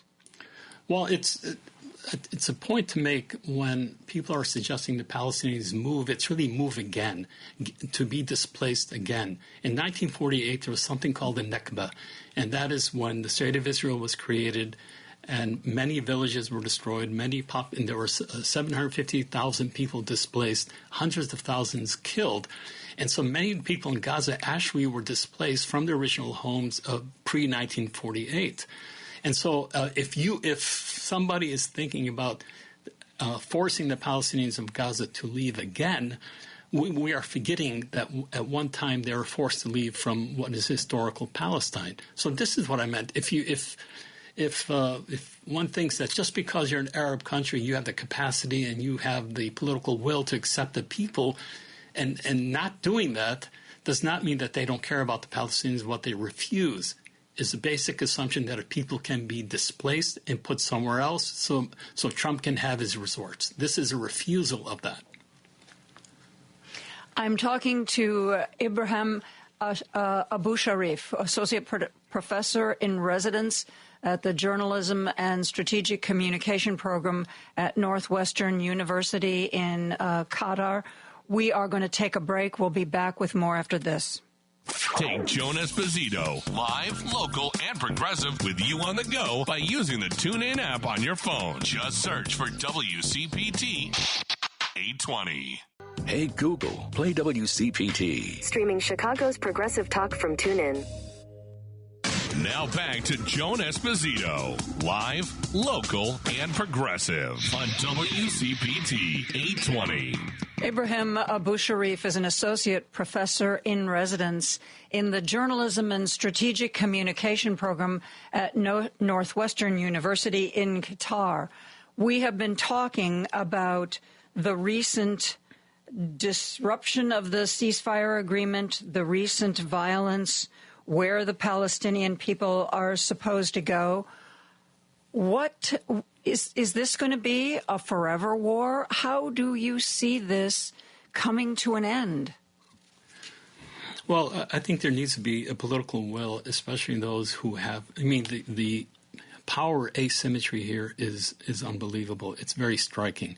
The United States and Israelis are very powerful militaries, and basically they are the people of Gaza are being decimated by bombs, and they have no conventional defense that can help them. So when you look at this massive asymmetry, you have to put pressure on those in power, those who have the cards in their hands, to have the political will, have the moral fiber and fortitude to put an end to this. This violence can end with one phone call from Donald Trump. This is how asymmetrical the power structures here. What would he have to say? Benjamin Netanyahu, rein it in right now? Well, in diplomatic terms, that normally doesn't work. What works is no more support until you stop. And it's because you need to have some leveraging. And this isn't simply about the Israelis and Palestinians. All diplomatic negotiations, there is a lot of leverage. There isn't any sort of appeal to emotion here. It is about what will you do if you don't listen to what we say. This is very common. It's diplomacy ABC. And so the United States has leverage, but it doesn't have the political will to put an end to this, because last week, or in the last, I would say 4 or 5 days, more than 500 Palestinians were killed. Many, many were children. I don't know any moral system on earth that would accept that. And so I think that we need to appeal to a moral premise, but also put it in language and the leveraging of diplomatic efforts. And so I think this is possible. I have hope, but hope is not meant to be stupid. So we're looking at the evidence that we have, and it seems that there's no political will, that the Palestinians, their lives are less important than others, so we can do whatever we want, and there'll be little backlash. I know that there have been outbreaks of violence and tension in the Middle East for many, many years. And some people say it harkens back to when the United Kingdom and others basically sort of redrew the boundaries of what country is what in the Middle East. And they didn't apparently, I don't know what guide they used, but they apparently didn't pay attention to, peoples that generally were cooperative and peoples that were generally antagonistic to one another. They drew the boundaries of what was going to be what, and that they created a situation where people were going to be in tension with one another. Is that how you see it? Do we trace all this back to what the United Kingdom did? Well, it's a really good point that you raised, but it's not just the United Kingdom. There were European powers who basically carved out the Middle East and India and other places around the world to exploit them for their resources. This is very well known. I teach a course on colonialism in decolonial studies, and I gave a lecture the other day talking about about colonialism. And when the colonial powers were eventually forced to leave because of armed conflict against them, there was this very bizarre meeting in which countries were just sliced up like pizza, as if they are a land without a people, and they have people, they have tradition, they have civilization, but is completely denied. So the European powers, they looked at these lands and made divisions that served the interests of the European powers rather than the interests of the local people. Yeah. Because it didn't seem like the local residents were served. But, especially in years past, though to some degree now, lots of times when white men get together, they're pretty sure they know what's best for everybody. We're seeing a lot of that right now here in the United States, but I digress. So, to be honest with you, I don't think it's a digression. I think it's a very astute connection that you're making, because it is racial. It is about the anti-DEI is not against an ideology of DEI. It's against the people of color. Yeah. It's against the choices that people make. I mean, so to dismantle that and to remove opportunities of people who normally would not be able to find the places and spaces where they want to be at without these guarantees of DEI. And so this whole DEI this attempt to destroy it is a racist ideology behind it. I believe that as well. I don't know if you saw this. Elon Musk recently said that he's not going to talk about DEI anymore. He really doesn't think DEI is important, but his focus is going to be fighting discrimination against white people. And that seems to be the new argument. I mean, we've got a woman going before the Supreme Court saying that she didn't get a promotion she should have gotten because her boss was gay and wanted to promote somebody else who was gay. So she was discriminated against because she was straight. And now we have Elon Musk saying, well, it's not that he's against black people. He just thinks that white people aren't getting, they're just being very badly treated. And he really wants to come to their defense. It's unfortunately, it's laughable, but but the point is that you're making is that there is a connection. There's a connection. There's an ideological connection. When you say that he wants to support the rights of white people, one of the biggest arguments against that is that white Americans have much more political and financial influence than anybody else. So what rights are being challenged? And so, and no one's pursuing that. I mean, no one's especially in mainstream media, even those who are against Trump, no one's pursuing the ideological foundation, the scaffolding of this idea that, again, you can mistreat people in the name of some kind of white liberation movement. This is highly problematic. It's bad for the country. I was born and raised in Chicago.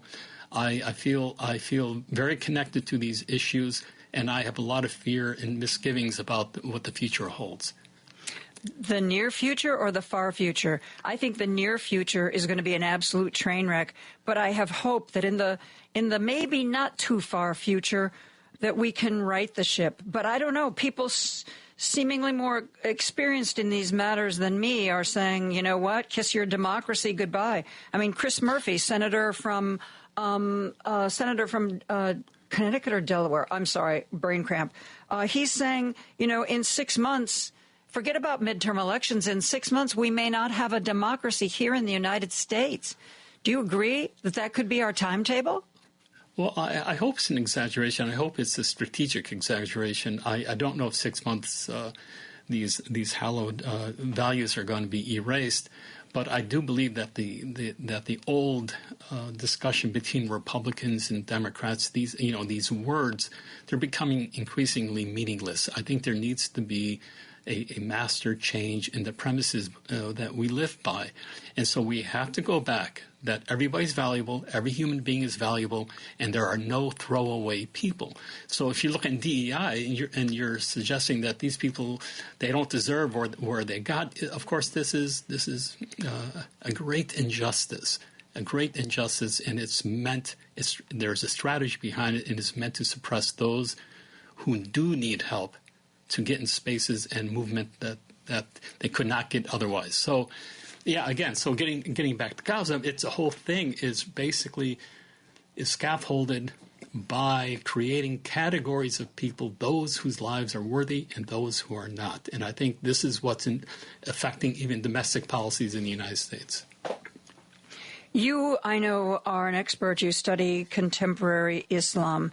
I have had political science professors tell me that in Iran, the people in power, the old guard, are probably not going to be in power that much longer, because even though there haven't been demonstrations that have been reported on in the streets, that the younger generation of Iranians have a whole different attitude about rights and freedom, and even whether or not there should be a relationship with the West.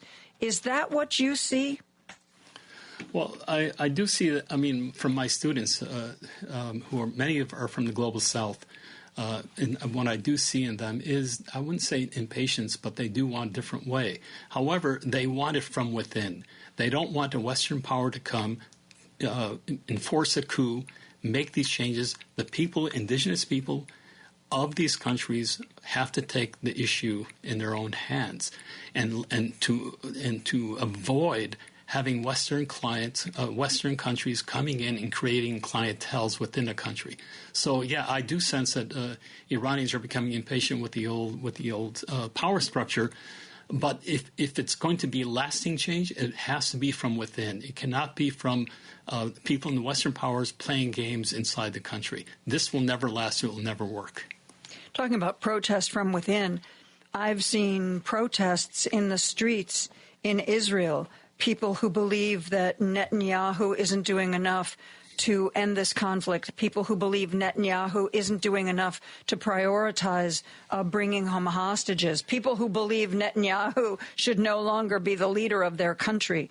Do you think there will be enough discord from within that Israel will change their ways? Well, I think, to be very honest and open with you, I don't think the issue is Netanyahu. I think Netanyahu represents an ideology, an extremist ideology, that anyone who holds that ideology will probably do the same thing. And, for example, we blame everything on Trump. I don't think we should forget that Donald Trump was elected by 80 million people. So there is something that we have to look at beyond the personalities that we're claiming are not helpful. And so I don't personally believe that the pressure for Netanyahu to leave office will be from within. I think that whenever natural elections happen, they can make their choices. However, we have an issue right now, and this issue can be pushed forward in a good light, in a good way, when you have the power asymmetry that we have now. The Trump administration must find a moral premises, a moral spine to put an end to this.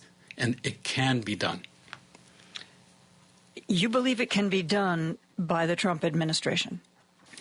I mean, theoretically, if Donald Trump, sees the light or whatever, this is fantastical, to be honest with you.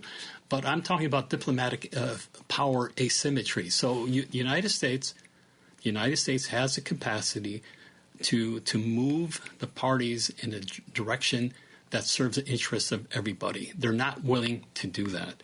And either there's pushback from within the country, people call their congressmen or senators. I really don't know if I even believe that works anymore, but I do believe that the cards are in the U.S.'s hands. Ibrahim Abu Sharif, Associate Professor in Residence at the Journalism and Strategic Communication Program at Northwestern University in Qatar. Thank you so much for joining us. This has been really interesting. Okay, thank you so much, Joan. I appreciate it. We are going to take a break for news, and of course, we'll be back with more after that. Remember when you get to work to hop over to WCPT820.com or the TuneIn Radio app and stream The Stephanie Miller Show. Weekdays 8 to 11 a.m. on Chicago's Progressive Talk, where facts matter. WCPT 820, Chicago's Progressive Talk, where facts matter. Joan Esposito, live. Celebrating our power to bring about change. Local. Everybody has to work together. And progressive. I think you get the idea. On WCPT 820. Anybody who listens to me for pretty much any length of time knows that I feel very strongly about reading. I feel very strongly about libraries. And I feel very strongly about book banning or limiting access to certain kinds of books. We talk about it on this radio show all the time. When Trump first got elected and people felt overwhelmed, one of the things that I said was, you can't do everything, but you can do something. So find the cause that's near and dear to your heart. Books, libraries, that is one of the causes that you can and certainly would be valuable if you could get involved with. There is going to be a feature film that looks at book banning and curriculum censorship in public schools. The movie is called Band Together, and it's going to be streaming exclusively on Apple TV Plus and Amazon Prime Video beginning April 10th. April 10th. Band Together is the name. Write it down. I'll try to remember. I'll write it on my calendar, and I'll try to remind you as we get closer to April 10th. I, for one, can't wait to see Band Together. And right now, we're going to talk to the film producer of Band Together. Jennifer Wiggin is here. Jennifer, thank you so much for being here. Oh, I'm so happy to be on the show today, Joan. Thanks for inviting me. This is such an important topic. So tell me about the development and the execution of this film Band Together. Absolutely. So I live in Charleston, South Carolina, and I've been here for about 6 years. And my husband and I have, with a couple partners, a film and television production company. And we were reading the morning paper with our coffee one morning, and on the cover of the paper, the Post and Courier, was a picture of three high school students, and the title, the headline said, students push back against book bans. And we read the article and said, I'm sorry, book bans are happening now, here? We had no idea. And this was in Beaufort, South Carolina, that this was happening, and they were three students from three different high schools in Beaufort. And what happened is they found out overnight that 97 books had been pulled from their school library bookshelves and placed on review, which took more than a year to review these 97 books. And they were pulled because a couple of parents in the community protested the books and went to the school board. And it got a little testy when one of the parents said, if you do not pull these books from the shelves, I'm going to go down to the sheriff's office and I'm going to file charges against you for disseminating pornography.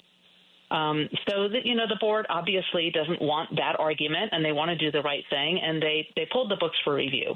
So we decided this story, we needed to look into it. So we contacted the students and their parents and some of their advisors. And there was a woman down there, actually, who was an independent filmmaker from Massachusetts named Kate Way, who had heard about the story. And she was following them and doing some on and off sort of interviews to do a short film on it. And we approached Kate and said, this is a big story, and we have a production company. We'd like to put the full weight of our company behind this and do a feature film. And we partnered with her, and she came on board.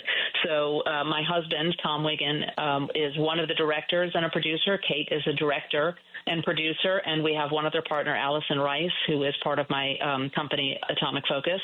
And the four of us set out to make this film. And it's been a long battle. This was a breaking news story. So as documentaries go, sometimes you have the luxury of making them over a number of years and sort of plotting out what you want to capture and who you want to talk to. And this story was unfolding quickly. So we had to sort of be on our toes for how to cover it.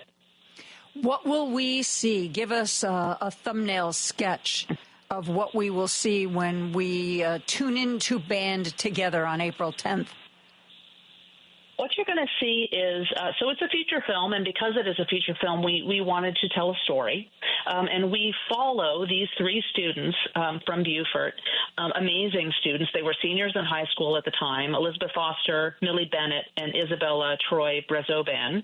And we followed them on their journey they were members of a book club called DALO, the Diversity Awareness Youth Literacy Organization. It was a book club that got together to read diverse books so they could learn more about people who maybe didn't look like them.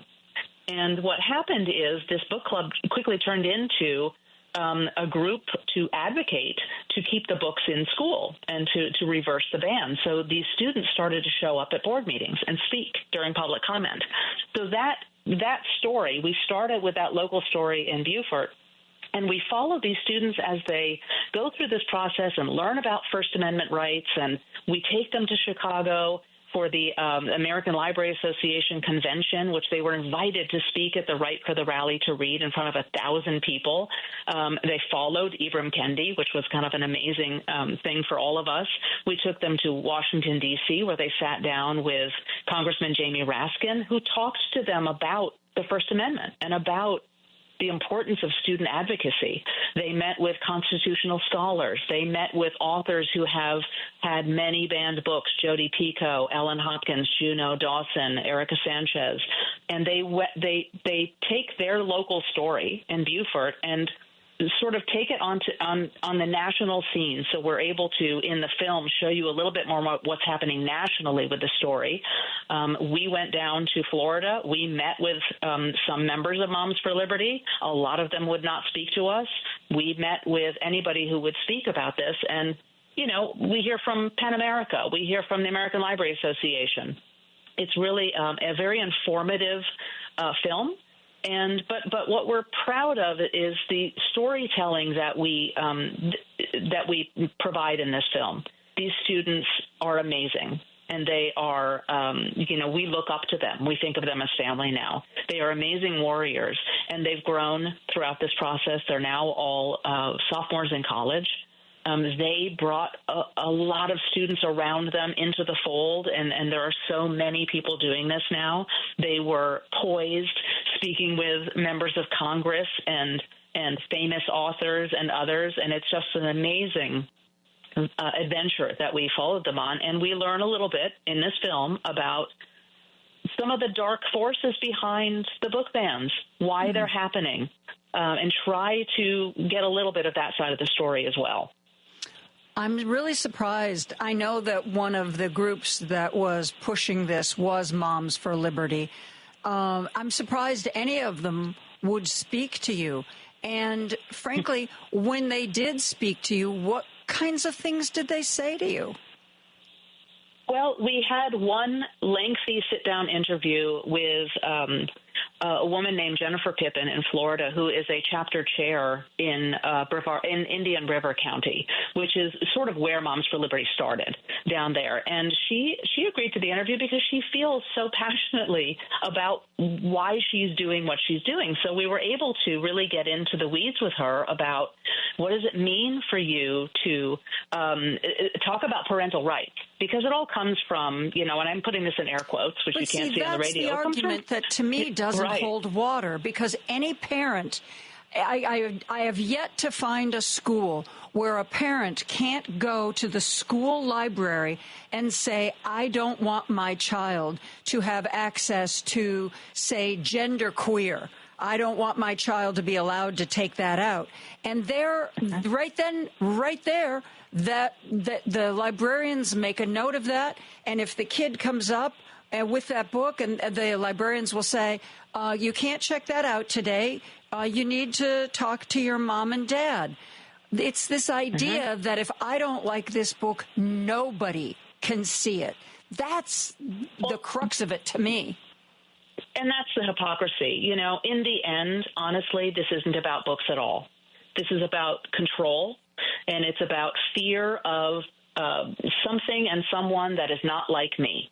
And this, you look at the stats on the kinds of books that are being banned. I mean, these are same-sex themes. These are depicting people of color. These are LGBTQ themes.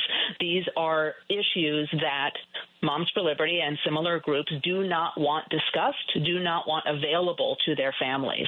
And it's incredibly hypocritical, because parents have always had this right. In fact, we spoke with, obviously a lot of the librarians in Beaufort County alone, and said this has always been the policy, and never had a parent use that form for their own child to be restricted from a book. It never happened. So it's not about books. This is about Project 2025. This is about the desire to dismantle the Department of Education and get rid of public education altogether. And by the way, Donald Trump did sign the executive order within the last hour saying that it's time to take apart the Department of Education. So not that there was any question that he wouldn't do it, and we all knew it was coming, but it is absolutely official now. It is an executive order that I'm sure will be challenged in the courts, and hopefully, at least temporarily, they'll say to hold off on it. Jennifer, we need to take a break. I'm talking with Jennifer Wiggin, who's a film producer on a feature film called Band Together. On April 10th, you'll be able to see it on Apple Plus TV and Amazon Prime. We're going to be back with more after this. If you've missed any of today's show, you can listen on Spotify, Apple Podcasts, TuneIn, iHeartRadio, YouTube, Amazon, or HeartlandSignal.com. Just search for Joan Esposito. Live, local, and progressive. Choose Views with Richard Chu. It's taking action that matters. Whether it was 600, 6,000, or 600,000 people out, there's the impact of the voice being heard, but it's also we feeling like I'm not just sitting watching this train go by, this horror show go by, and not doing something. And then when you find that there are more like-minded people than you realize, you understand that there are more of us than there are of them. Richard Chu, weekday mornings at 6 on WCPT 820. This is WCPT 820, where facts matter. Joan Esposito, live, local, and progressive on WCPT 820. Jennifer Wiggin is the producer of Band Together. It is a feature film about book bans and curriculum censorship. It's coming to Apple TV Plus and Amazon Prime Video on April 10th.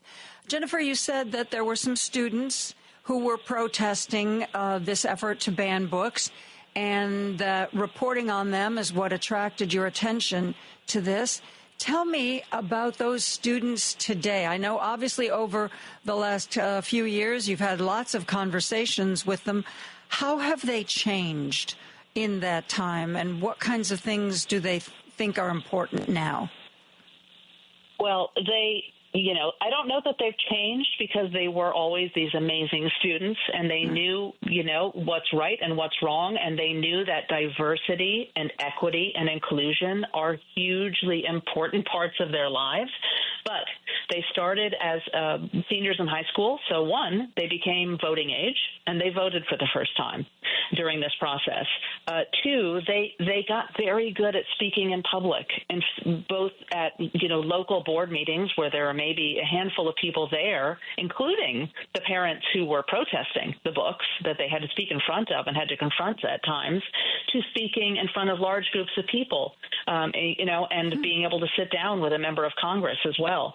They are sophomores in college now. So Elizabeth Foster is at Georgetown, and Millie Bennett is at College of Charleston, and Isabella Izzy, we call her Izzy, obviously, is out South Carolina State now. And they are just amazing people. They're continuing their advocacy, but also becoming, young women who have other interests and can really be mentors to some of the younger students that came up behind them who are now filling their shoes at board meetings. And how did the situation that you were following, I mean, I don't want any spoilers here, but I'm tempted to say, how did things work out? Well, it's not really about spoilers, because, again, the film doesn't end, really, because, the story hasn't ended. We did have to end the film in a way. So we decided, we opted to put a little bit of positivity toward the end of this film and highlight really what they're doing, and that, they are on the right side of history, that there is an enormous amount of support behind the students that are involved, but also that there's an enormous number of people behind the librarians and educators that are suffering as much as these students. We do have a section in this film about harassment, that the librarians and teachers are on the receiving end of, and it's bad. It's really bad. I mean, people have had death threats. People have lost jobs. People have had to change where they live. They've had to, protect their children. And, so we do go through a lot of that. But at the end of the film, when all is said and done, we have a Constitution. We have a First Amendment. We have a 14th Amendment. We have rights. And educating the public on what your rights are and how you can become involved as a member of the community, whether it's as simple as going to a school board meeting and understanding that your school board is a number of elected people, and that you have to look down ballot when you vote, and that this starts locally. All of this starts locally. So when Moms for Liberty was gaining traction, the first thing they did was get on school boards. And they were very good at it, and it caused a lot of problems. And they're starting to lose those seats because people are speaking out. We have rights, and we support each other, and there's a lot of big organizations out there working to help this issue. Every author we've spoken to, every publisher we've spoken to, big organizations like PEN America, Defense of Democracy, the American Library Association, Unite Against Book Bans, they're all amazing organizations that offer a lot of support. So, and the local groups like DALO and FAB is a group that came out of this, which is Families Against Book Bans. And these are adults that go speak at the state houses and that are really helping, to put things in front of the people making the decisions. And we now have, because we have an impact campaign, we've been showing this film around the country for the past few months, even though it hasn't officially been released yet. We've had an impact campaign, 75 screenings around the country, and those were sponsored by PFLAG, which is an amazing national organization that supports LGBTQ issues, and the National Education Association and Interfaith Alliance. These are groups that came on board to say, we want to get this film out there and host screenings. So, we try to keep there's a light at the end of the tunnel. There really is. It's aggravating. People are being harassed. People are being hurt. But we're on the right side of history, and we want people to know what's happening. You talked about how Moms of Liberty, under the radar maybe, before people were paying really a lot of attention, got themselves elected to school boards. There is an April 1st election throughout many communities. I have been talking repeatedly about how important school boards, library boards are for our communities, for our kids, for our lives. And I have been urging people to take a little bit of time, however much time it takes, to at least Google the names of the people who are running for these various offices. And it doesn't matter where you live, because I know a lot of people think, well, I live in Illinois, it's a blue state, I don't really have to worry, I don't really have to pay attention here, I probably don't even have to vote. And that is not true. The last 2 times we have had school board elections, and I have done some research, I have found either there's one MAGA guy who's running in the current elections where I live. And the last time around, there were 2 women who I first flagged because, League of Women Voters, all these groups, they're like, oh, fill out our form. How do you feel about this? What's your background? And then they put up, these kind of candidate profiles on their sites. And there were 2 women who dodged every opportunity to talk about who they were and what their experience was and what they wanted to accomplish. And it didn't take a whole lot of digging to find out. I don't think they were Moms of Liberty, but they were something close to it. It really, these elections are so important. Right, and there's many of these groups out there because the minute Moms for Liberty has a bad reputation in one town, they simply regroup under a different name. And I know you're in Illinois, and if book banning was not an issue in Illinois, then your Secretary of State would not have had to pass legislation that makes it that bans book banning by withholding funds. And we had a great interview with him in Chicago. So he is in the film as well, talking about the first ever legislation about this. So that was an amazing step that he took, but that's at a high state level, and you're absolutely right. These local elections are hugely important. And, Moms for Liberty started with face masks. it was during COVID, and that's what they were protesting. So as soon as that became a thing of the past, they switched to book bans. As soon as book bans was up and running, they switched to demolishing the Department of Education, and anything else that's in Project 2025. So we have to be vigilant. There's more coming. They will find any way that includes DEI, which, you have to challenge people to say that out loud. Well, we're getting rid of DEI. Challenge them. Say, we don't want diversity. We don't want, equity. We don't want inclusion. It's a lot harder for them to say that, but they're not done. There's a lot more coming, I'm sure. In the film, the Moms for Liberty, who got seats on the school board, did they announce publicly who they are and what they wanted to accomplish? I think some of them do. The founders of Moms for Liberty did originally do that. A lot of people keep that in their back pocket. They're supported by, they're funded by, they go to Moms for Liberty conventions and speak, but they don't talk about it publicly because they know the majority of the public does not want what they want. So in South Carolina, our Secretary of Education, an elected official in South Carolina, is a Moms for Liberty person. She spoke at their national convention. And what happened, and this isn't really giving away the film because, this is all news that's already out there, but in the film, the students work to return as many of the 97 books as possible. So they have these committees that review month after month after month, and they make decisions, and they get 91 of these books returned to the shelves. Wow. What happened immediately after that is that a new resolution was made in South Carolina that put the decision-making in the hands of our Secretary of Education, and she can now make this decision solely.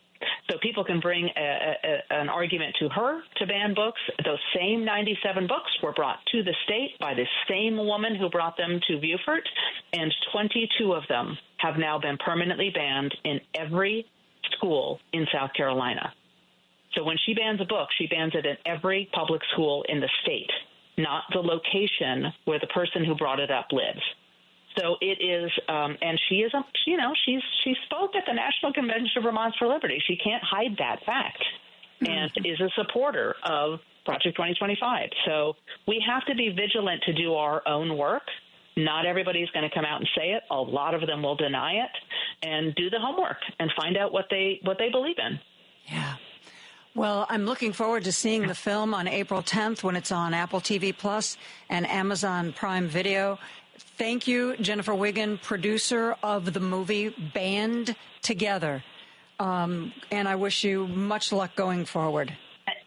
Thank you. And if people, want to read more, we had a press release come out today. Just go to our website. All the information is there, www.bandtogetherdoc.com. And you'll find out everything you need.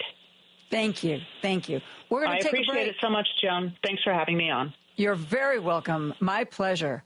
We're going to be back right after this.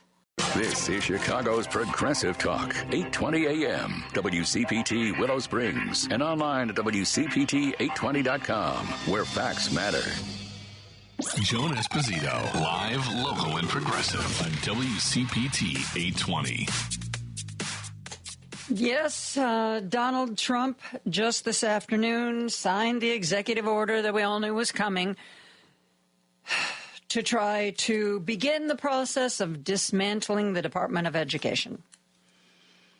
Not the only agency that has been the focus of Trump and Elon Musk. Another agency that's gotten more attention than we would otherwise like is the FAA. One of those agencies that they have gone after and have decided reluctantly that some of the people that they've gotten rid of just might have been important, as we see near collisions and all kinds of other problems happening at just an incredible pace.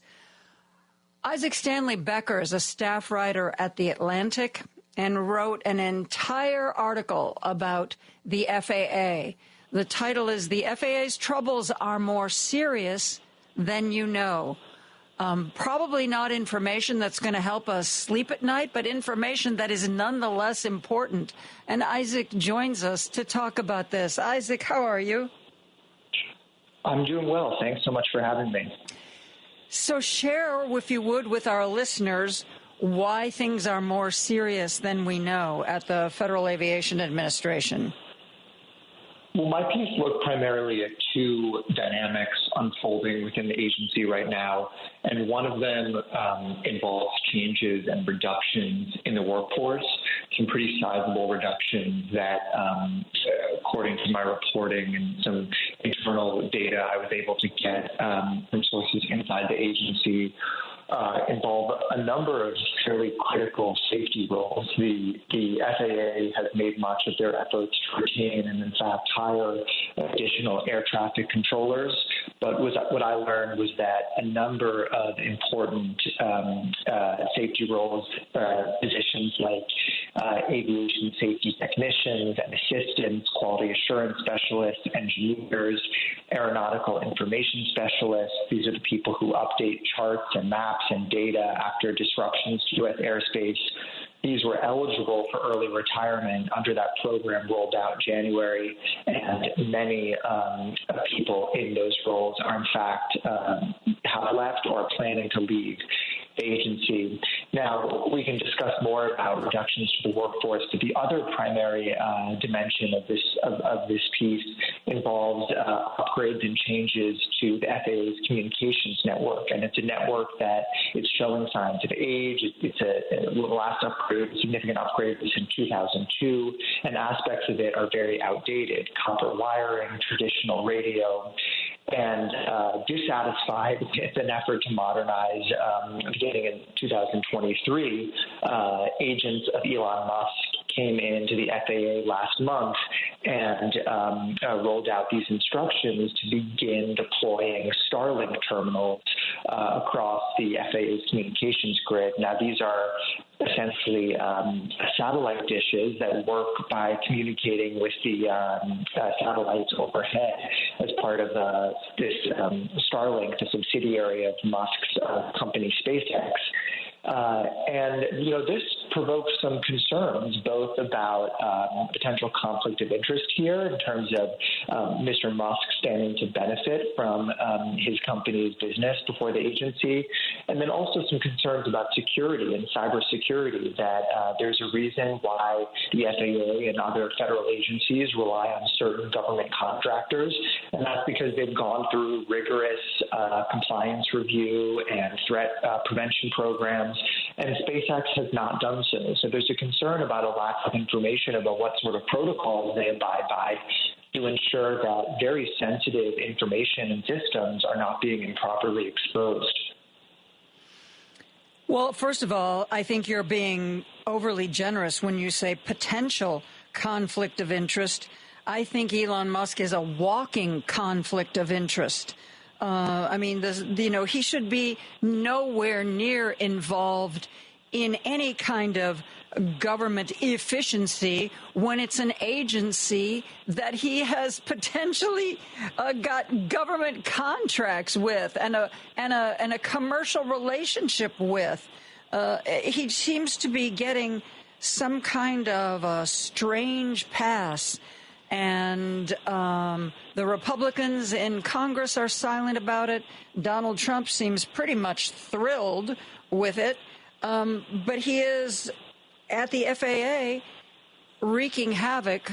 And you know what? If you wreak havoc at USAID, there may be a number of Kansas City farmers who go bankrupt because they used to sell their crops there. And that's tragic. But if you really go after the FAA, people die. I mean, people's safety is put at risk. Who's going to start stepping in and saying, no, there's a conflict of interest. You can't do this. Your little Doge boys can't be here. There's nobody to do that at this point in time, is there? No, and I would say there aren't people stepping in. In fact, people are heading for the exits and they're fleeing. A number of very senior people and experienced people at the agency have left or are leaving. And I think that the sentiment that you just expressed is one that is shared by a number of people I spoke to. There's a senior executive who recently left the agency who said to me, the worst thing that happens when there's chaos or disruptions at Twitter or X, which Elon Musk bought, is that people lose access to their account or there's some functionality issues. But the worst thing that happens when people are fired or the processes are ignored at the FAA is that people die. So I think there are some really serious safety concerns, and a number of the officials I spoke to, and this includes very senior officials, are quite concerned about safety, and they're quite concerned about the workforce being distracted, being scared, being off its game. At the same time, they did stress the resiliencies and redundancies built into the system, and stress that the frontline people doing this work are absolute professionals. And so I don't want anything about this to be mistaken for denigrating the workforce or to suggest that they aren't doing their utmost to ensure the safety of the flying public.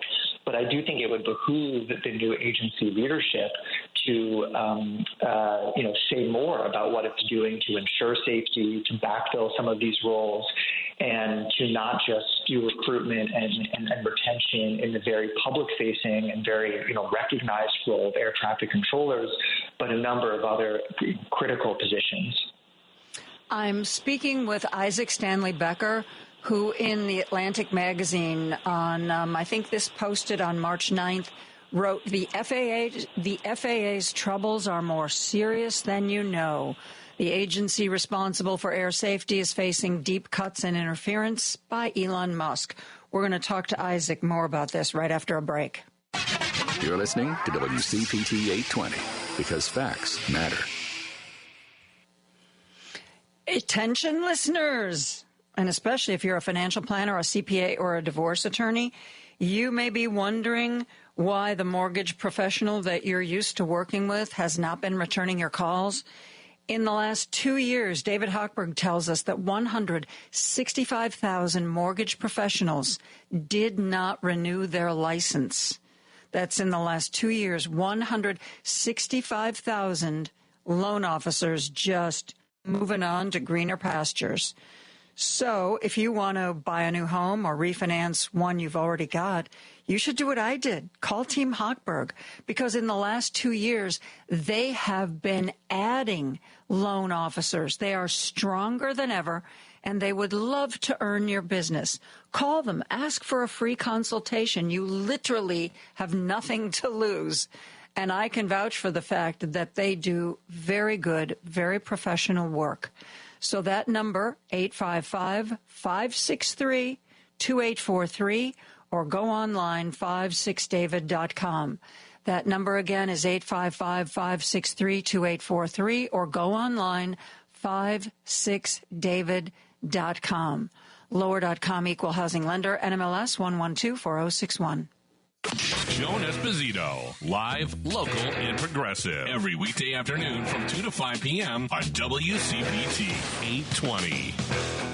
And I am joined by Isaac Stanley Becker, writes for the Atlantic magazine, and this month posted an article about the FAA and how they may be in more turmoil than we think. Another reason to thank Elon Musk. You know, Isaac, a couple of weeks ago, I was flying from Chicago out to Los Angeles to visit my daughter.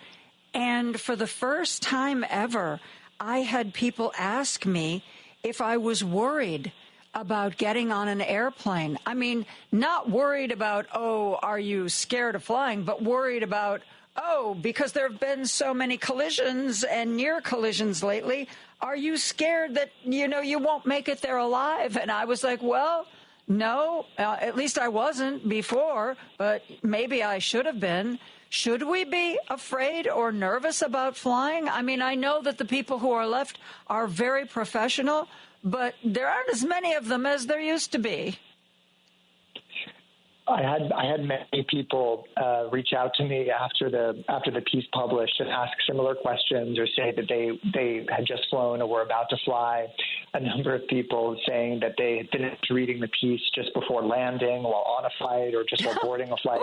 And I can understand the jitters that would cause. And that's why I think it's important to do fact-based, clear, comprehensive coverage of this issue. And again, would stress that my piece was not based on the assertions of people on the outside. It was based on internal FAA data showing the reductions to the workforce. I think, as I mentioned, I was able to speak to a number of FAA officials, including very senior officials, and I think they are concerned about the reductions at the agency. They're concerned about the distractions. They're concerned that the workforce is not at the top of its game and mission focused at the moment. But I think they also stress that the U.S. aviation system has been the gold standard, and in part because of the redundancies and resiliencies built into the system. So it remains certainly the safest mode of travel, safer than driving, safer than certainly I bike around the streets of Washington D.C. Certainly safer than that. But I think again, I think the new agency leadership could reassure the public by making clear some of the steps it's taking to backfill some of these roles, to engage in recruitment and retention, and also in terms of the discussion about the communications network and any possible reliance on Elon Musk and his private companies, to make clear that these systems that are being used are the most secure and the most safe available. We understand what Donald Trump is getting out of Elon Musk being a part of this. Elon is doing what Trump wants, but provides perhaps a layer of protection. If things get really bad, he can always have Elon step aside and say, oh, my gosh, I'm really sorry. I didn't know he was going that far. Or, sorry he hurt you, broke you, whatever. But what is Elon Musk getting out of this? Well, I think we've already seen Elon Musk's net worth, or estimates of his net worth, shoot up since the inauguration. And, recently, of course, there's been Tesla share prices have declined, and there's been a lot of this has been in the news, of course, with some of the disruptions and disturbances at Tesla dealerships and otherwise. But I think that Elon Musk stands to benefit enormously from this relationship in terms of integrating his companies more closely into the workings of the federal bureaucracy. We know already that SpaceX and some of the other companies benefit enormously from government contracts, and in the paring back of a lot of these other contracts and canceling government grants and government funds, we have yet to see any kind of threat to the reliance on his technology and his companies. Just speaking about Starlink in particular, again, this satellite internet company, this had already become central to certain aspects of what the U.S. government does. We saw it become critical in Ukraine's effort to repel the Russian invasion. And if it indeed is deployed across the FAA's communications network, that would mean a kind of ubiquity here that would make our aviation system and networks dependent on that technology and provide a huge commercial advantage to Mr. Musk. Other parts of SpaceX certainly are highly dependent on the government or benefit, NASA contracts and the work of the rocket component of SpaceX and the effort to get to the moon. This not only depends on contracts, but also depends on licensing processes that the FAA oversees, and ensuring favorable outcomes there is critical to the bottom line at SpaceX. What concerns me, though, is how much power that gives Elon Musk. I was reading that at a certain point earlier in the Ukrainian conflict, he wasn't sure if he was going to give Ukraine access to Starlink. And there's been some concern that his strong commercial ties to China might endanger what kind of Starlink access is or isn't available to Taiwan should China choose to say that, he needs to rein that in. It seems incredibly that putting the power in this guy who has no security clearance and seems to operate on whims more than anything else. It seems like an incredibly, incredibly dangerous situation to me, Isaac. Well, the current status of Elon Musk's security clearance is somewhat unclear, though he has posted in recent weeks or recent months that he has a top secret clearance. And there's been some reporting previously that he does have clearance, though it took longer than is typical to get that clearance, in part because of some statements he had made about drug use and other topics. But I think you make an important point about what it means to subject such critical systems to the whims of one individual, and one quite mercurial individual, as we know. Just to offer a little bit more detail about this example you cite, in Ukraine, which happened in 2022, there was an offensive raid by the Ukrainians against Russia. And what Elon Musk did was order the Starlink terminals to be turned off because as he would later explain, he didn't want his company to be implicated in this more offensive act, and as he put it, quote unquote, complicit in any kind of escalation. And one can debate the merits of that viewpoint, but I think what was concerning to Ukrainian officials and others in that instance was just the level of discretion and control that he had over that system. So when I was speaking to former FAA lawyers and other people who follow these matters, what they thought of as really the worst case here is that the FAA makes its communications network dependent on Elon Musk.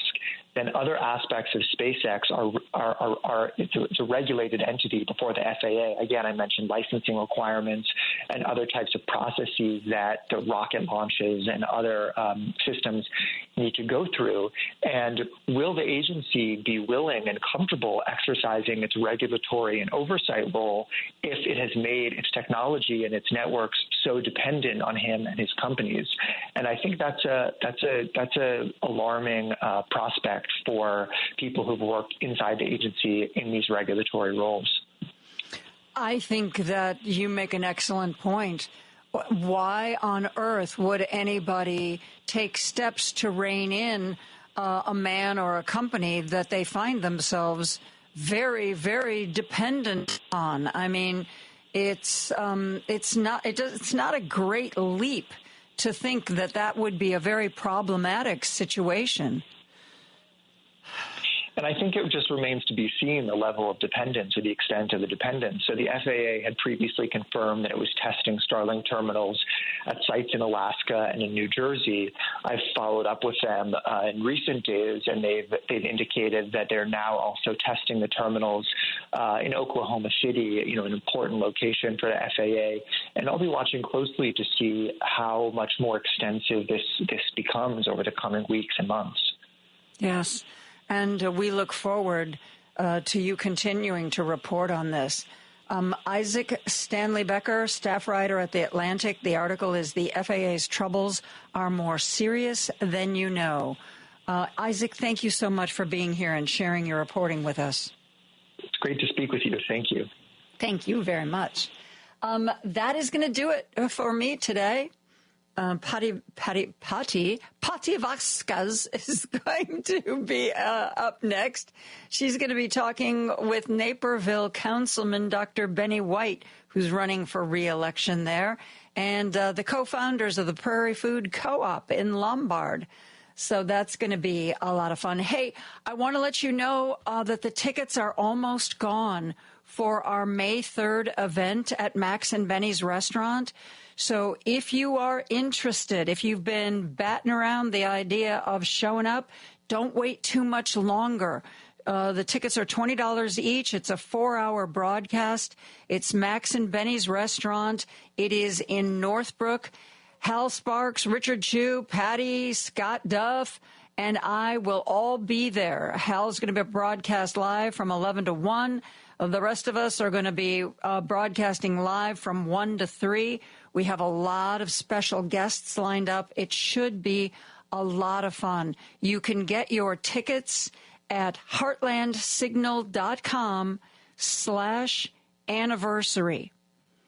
heartlandsignal.com/anniversary. Like I said, they're $20 each. And our event is sponsored by Smart 265 and Southland Friends of Labor. Please join us. It is a Saturday. And Max and Benny's has great food. Maybe you were there when Stephanie and Tom Hartman broadcast from Max and Benny's. This promises to be a fun day, and I hope you will join us. Tomorrow, it is Friday. Richard is, of course, going to be talking to Karen Byrne, co-host of the True Blue Politics podcast, as he does every Friday. It's also going to be joined by Matt Greenberg, Executive Director of Chicago Acapella. And Cook County Commissioner Josina Morita is going to join him. That is Richard Chu, who is on from 6 a.m. to 8 a.m. If you're really an early riser, tune in at 5 a.m. That is when we rebroadcast the Rick Smith show from the night before. I haven't been seeing any updates on social media. Most of the time, Rick's wife, Carol, was in a terrible accident, had a horrible brain damage as well as lots of broken bones. And he has been bringing us along on her recovery journey. However, most of the time he posts about that on Threads. And I don't know about you, but I'm really not on Threads anymore. I'm pretty much entirely on Blue Sky for social media. So I haven't, I'm going to just have to shoot him an email or give him a call and find out how things are. Maybe I'll get him on the radio with me next week, let him bring us the update live and in person. So anyway, Rick Smith, the show from the night before, we rebroadcast at 5 a.m. I will see you tomorrow at 2 p.m. Are you taking notes? There will be a test. There will be a pop quiz. In addition to the first half of the show being about taking your calls and talking about the news of the day, going to be talking to Ray LaHood. Yep, former Illinois congressman, former U.S. Transportation Secretary, former big-time Illinois Republican. We're going to be talking to him, and then we're going to be talking about what's going on in Congress. Michael Jones from Once Upon a Hill is going to be joining us. Lots of fun tomorrow all around, starting with Patty Vasquez up next. Okay, kids, have a great evening. I will see you tomorrow. Good night.